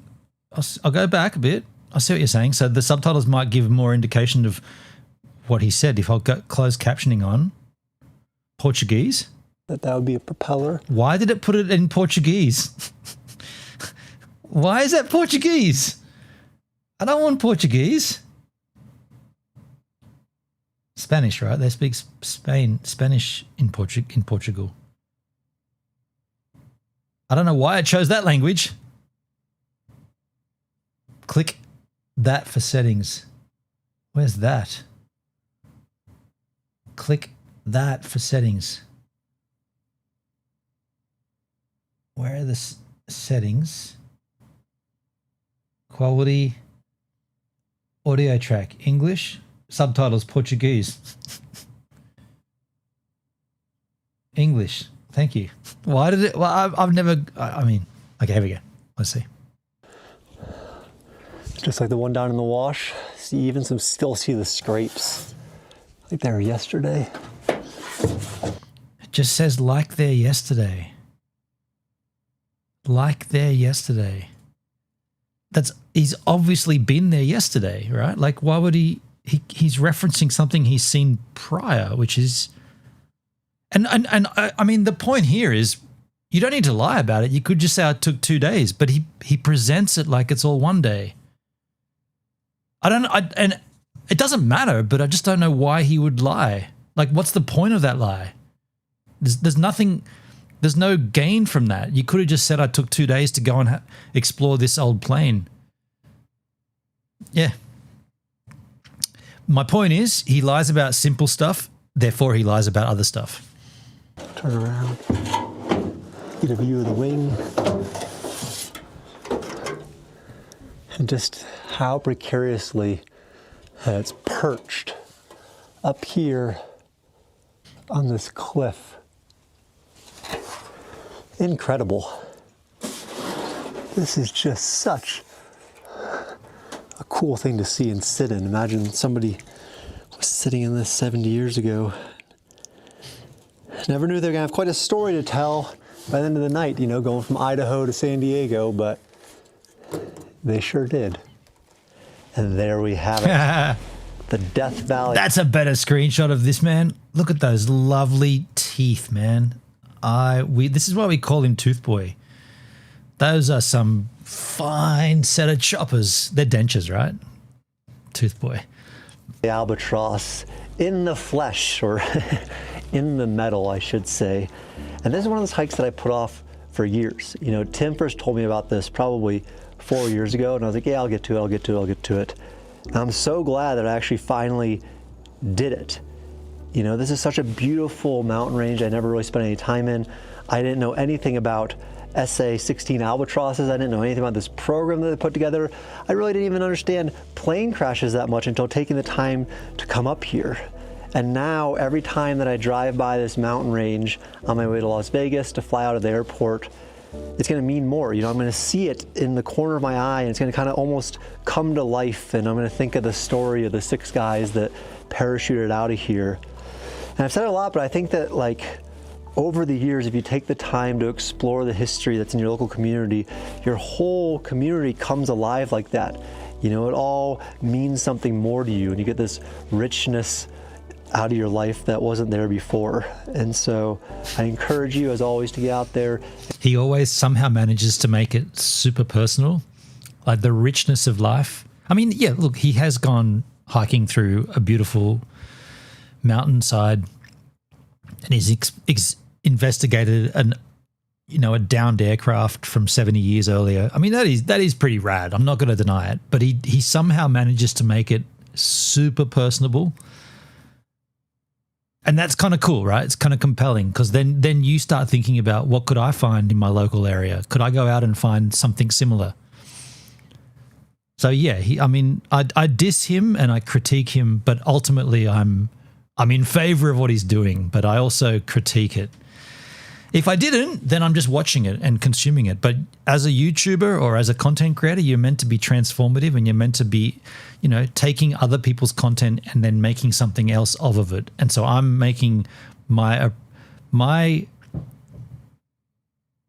thing here is to create my reaction to his content. That's what I'm doing. Explore those stories in your local community, figure out what's happening up in the hills around you, and let me know. I just think that it'll bring a richness to your life that is... It'll bring a richness to your life. And if you made it this far in the video, I just want to say thank you so much. You know, it means a lot to me, the support. Hey, Toothboy, we've watched all your content from the beginning all the way through that I've received over the last few years having this channel.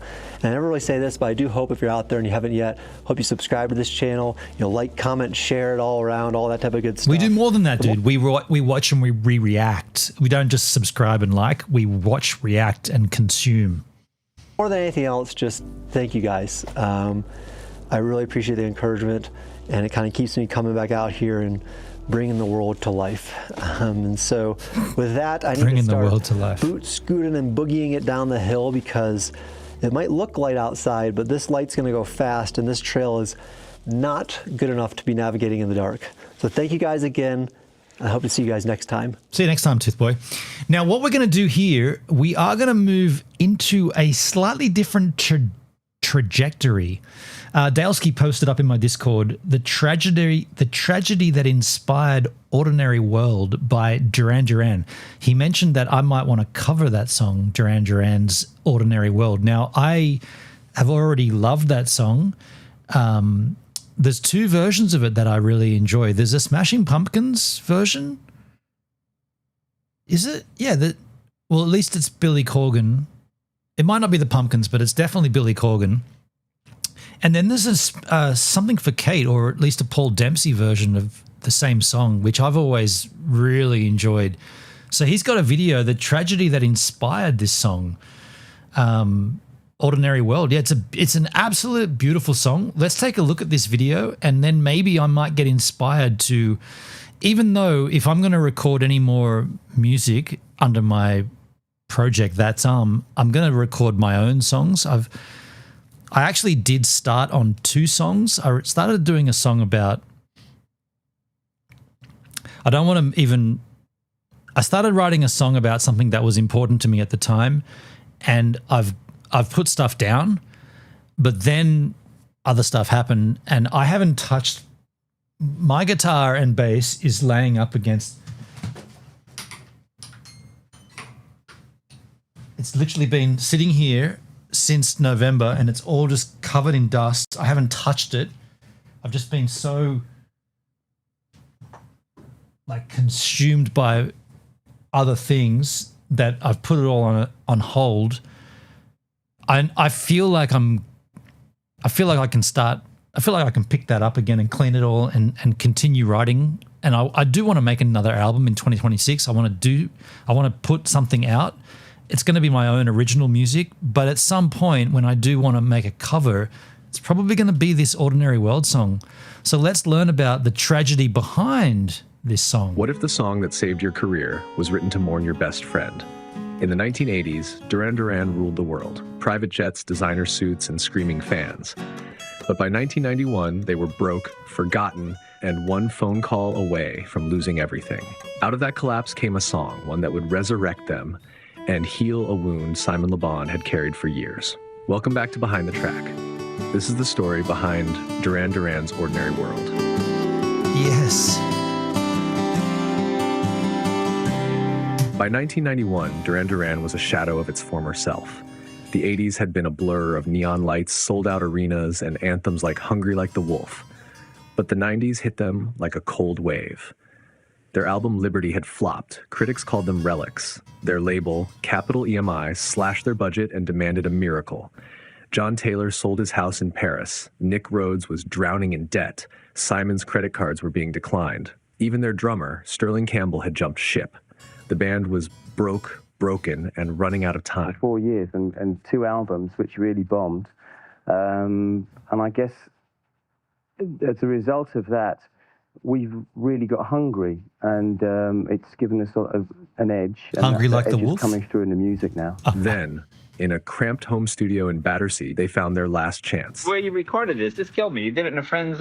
We did it in Warren's living room. We're all friends. Worse than a friend. It was in yours. Oh, I thought it was a friend of the band's living room or We something. did the whole thing in Warren's living room, which is a studio much smaller than this. Lordy. And much hotter. But the window's open. Right, good. And a decent cup of tea there as well. Warren, the outsider who'd once played with Frank Zappa, turned his living room into a sanctuary.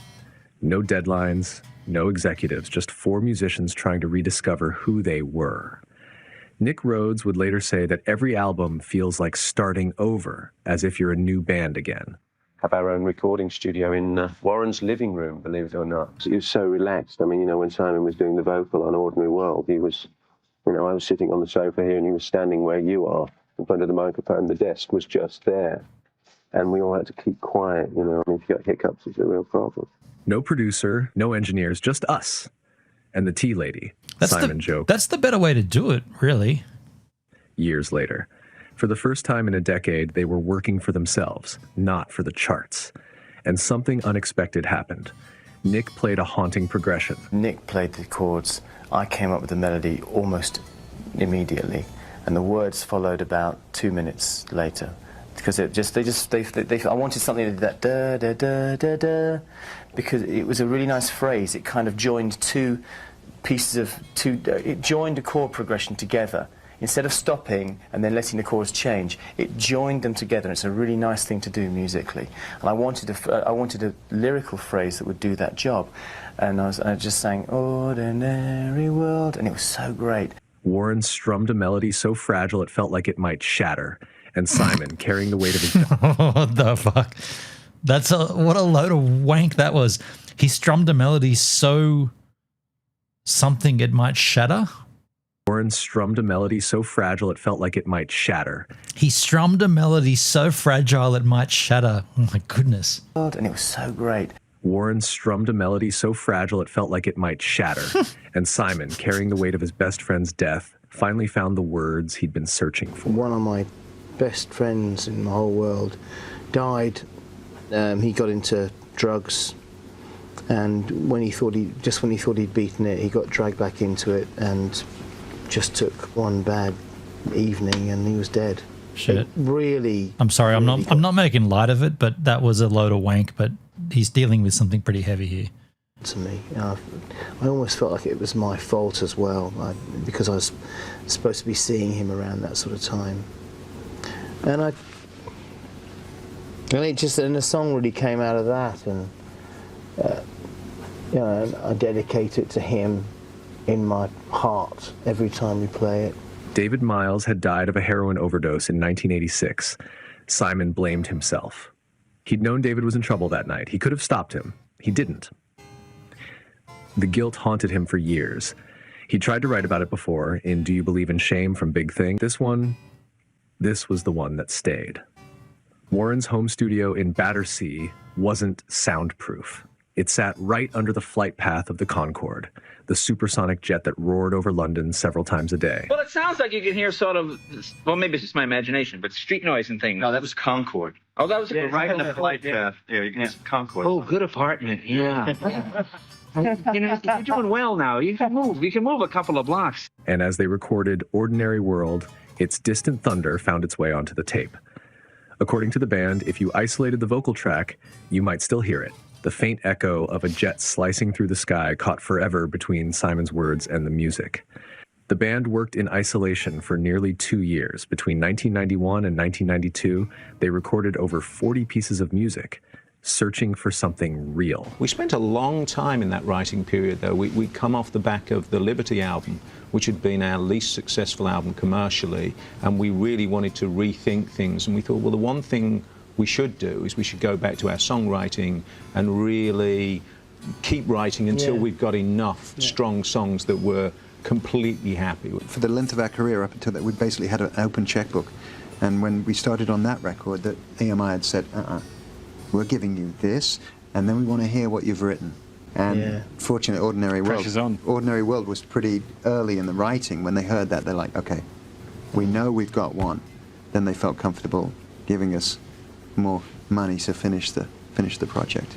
The album was finished by May of '92, but a change in management delayed its release for 6 long months. We finished this album, I think it was at the end of May, like last year, and we changed management, so we had to sit on it for like 6 months. And during that 6 months, we've been. They got an advance and then they changed management. That's kind of weird. Getting more and more nervous, how's it going to be when it gets out there? Is it going to be old-fashioned? We thought it was going to be old-fashioned when it came out. You get very, very nervous in that circumstance. Then the miracle happened. Ordinary World leaked to a Florida radio station late that year, and the phones lit up. You don't get leaks before the internet. Someone took it to the radio station. Leaked? To release it. By January 1993, the same week Bill Clinton was inaugurated, Ordinary World was climbing the charts, reaching number 3 on the Billboard Hot 100. It was Duran Duran's biggest hit in nearly a decade, a comeback, a resurrection. We're kind of like, we're like the wobbly man. The critics come along and they go, you're finished, you're out of here, you're dead, you're over. And then a couple of years later go, hi, we're back. When the single exploded, it reignited everything. The band's confidence, their unity, their sense of purpose. We've been through a bit of a rough patch, and now we're kind of getting back on top, and I just hope it lasts, and I hope this is for real, because for us, it is. And yet, behind that success was a deeper truth. Nick Rhodes said the song spoke to something universal, a longing to return to the beautiful, ordinary things in the world. It's a very simple idea, a guy wanting to get back to the beautiful, ordinary things in the world, and get away from this sort of techno jungle that we live in where, everything's so complicated and there's so many problems worldwide, and just look at the really organic, simple things. I think most people in this world right now would like to see things simplified a little bit, the misery and suffering reduced or wiped out in time. In other words, Ordinary World was more than personal grief. It was a plea for peace, for meaning, for simplicity in an age of noise. Ordinary World, which is really about waking up to a very frightening world and wanting to try and find some security in reality. When the album finally came out, they named it Duran Duran, just like their debut from 1981. The main reason is that when we saw the Wait. Duran Duran? I've always thought it was Duran Duran. Duran Duran? Duran Duran, just like their debut from 1981. The main reason is that when we saw the artwork and with just Duran Duran written on it. Why did you say Duran Duran? The band said Duran Duran. The fuck is wrong with this guy? It looked great. It was time to reestablish the name, Simon said, to remind people who's in the band. I think we have to establish that this is Duran Duran. So many people have been coming up to us going, where's Andy, where's Roger? Are they going to join the band? And the answer is no, this is the band. Simon, Nick, John and Warren.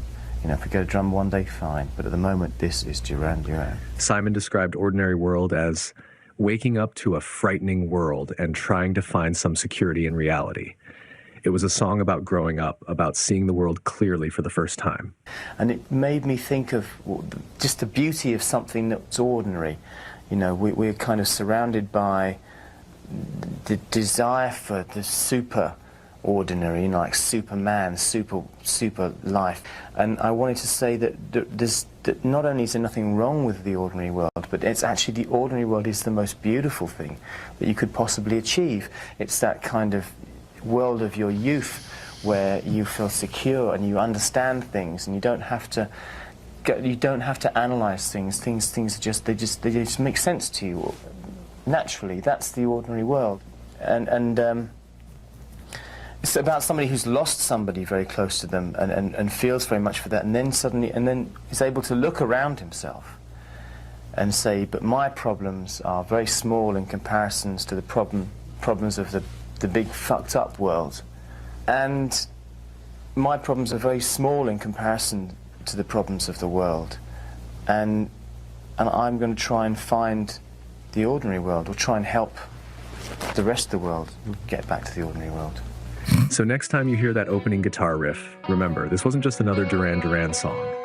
It was the sound of a band and a man fighting their way back to the light. With that in mind, I feel like we should at least hear the Something for Kate version of it. I don't know if it's Something for Kate or if it's Paul Dempsey.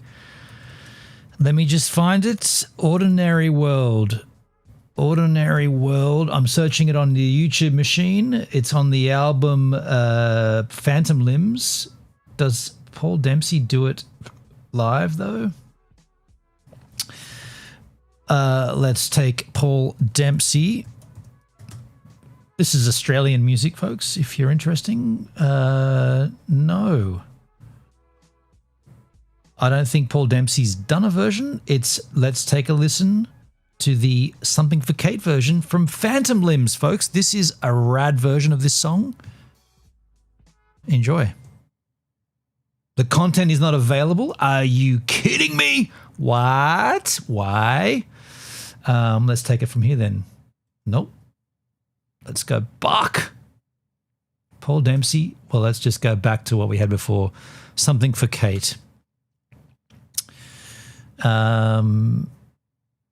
It didn't come up with the SFK, but it did come up with Something for Kate. Let's see if it plays from here. Content is not available. Well, you know what I got? Dudes, hold on a second. Hold on a second. Open up music. And we go to... I'm just going to bring this up. You can't see this. I'm just bringing it up here. I'm going to play it on my own collection. Ordinary World. Ordinary World. The Temper Trap did a version. They have a song called Ordinary World. Ordinary World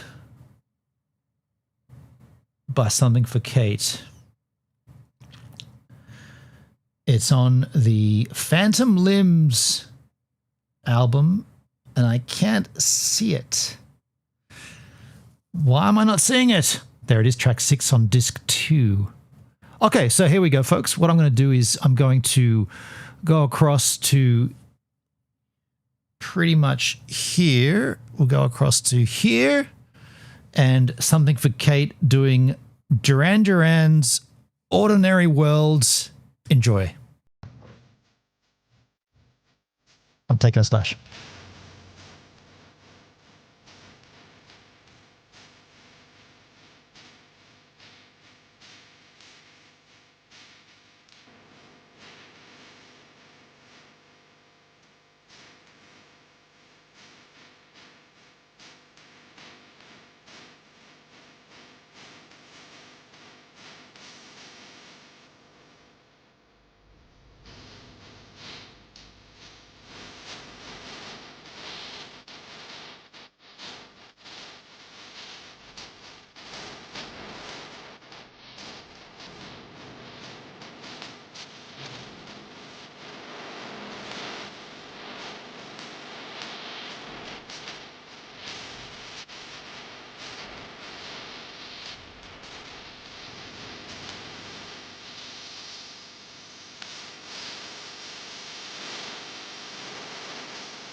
What a song! Yes.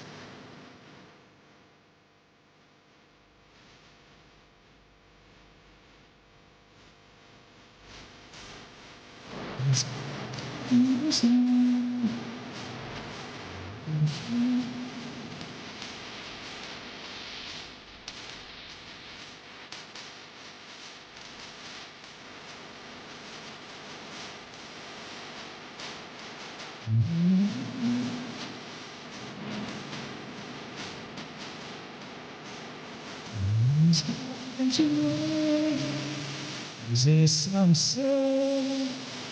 I need you.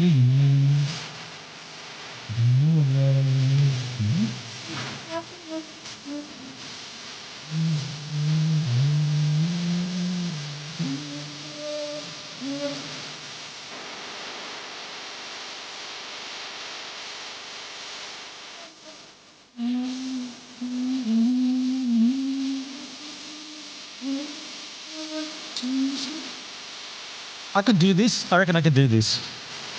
At least I could do the vocal.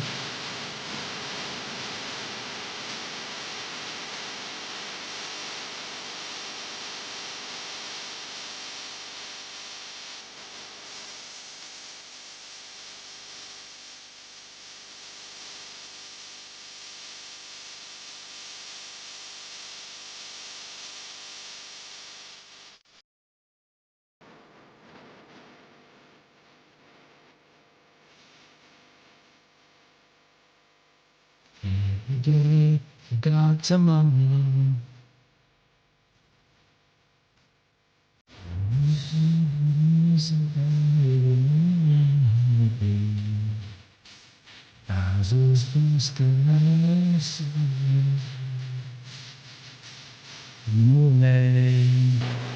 Wow. That guitar is beautiful.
All right, challenge accepted, Dale. He didn't really challenge me, but he kind of did.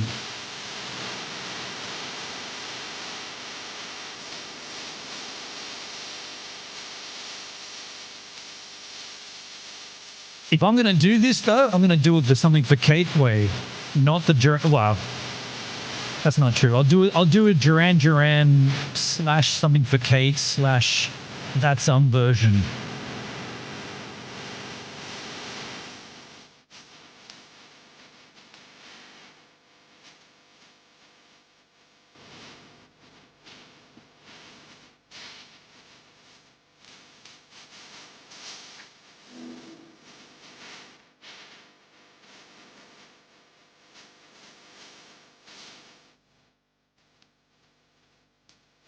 Yeah.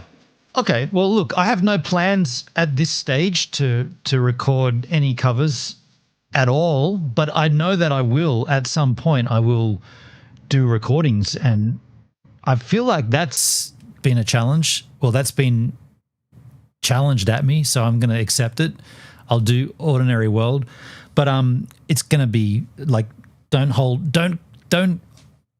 2026, I'm going to spend most of this year writing my own material, and at some point I'll do that. But yeah, cool. Hey, thanks for hanging out with me on the stream today. I've had a great time. I've enjoyed myself, and I hope you have as well. We did a little fun time. We delved into Beamstream's Embers, and then we moved into Toothboy and hung out on his recovery of a downed aircraft, and then we learned a little about Ordinary World from Duran Duran. So I want to appreciate you all for being here. Tomorrow's Australia Day. I will stream and hang out with you guys again on the celebratory measures of our country, the birth of our country, even though we're not meant to celebrate that. I will. And I'll see you guys tomorrow. Yo, Netskis, cheers, man. Birchie, thank you. Dale was here as well. Cheers. Get him out of here.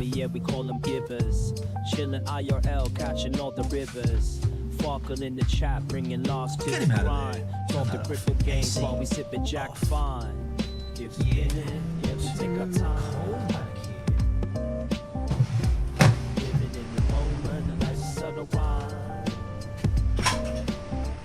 From the line down under, streaming through the night. Ordinary World, what a song. What a great suggestion.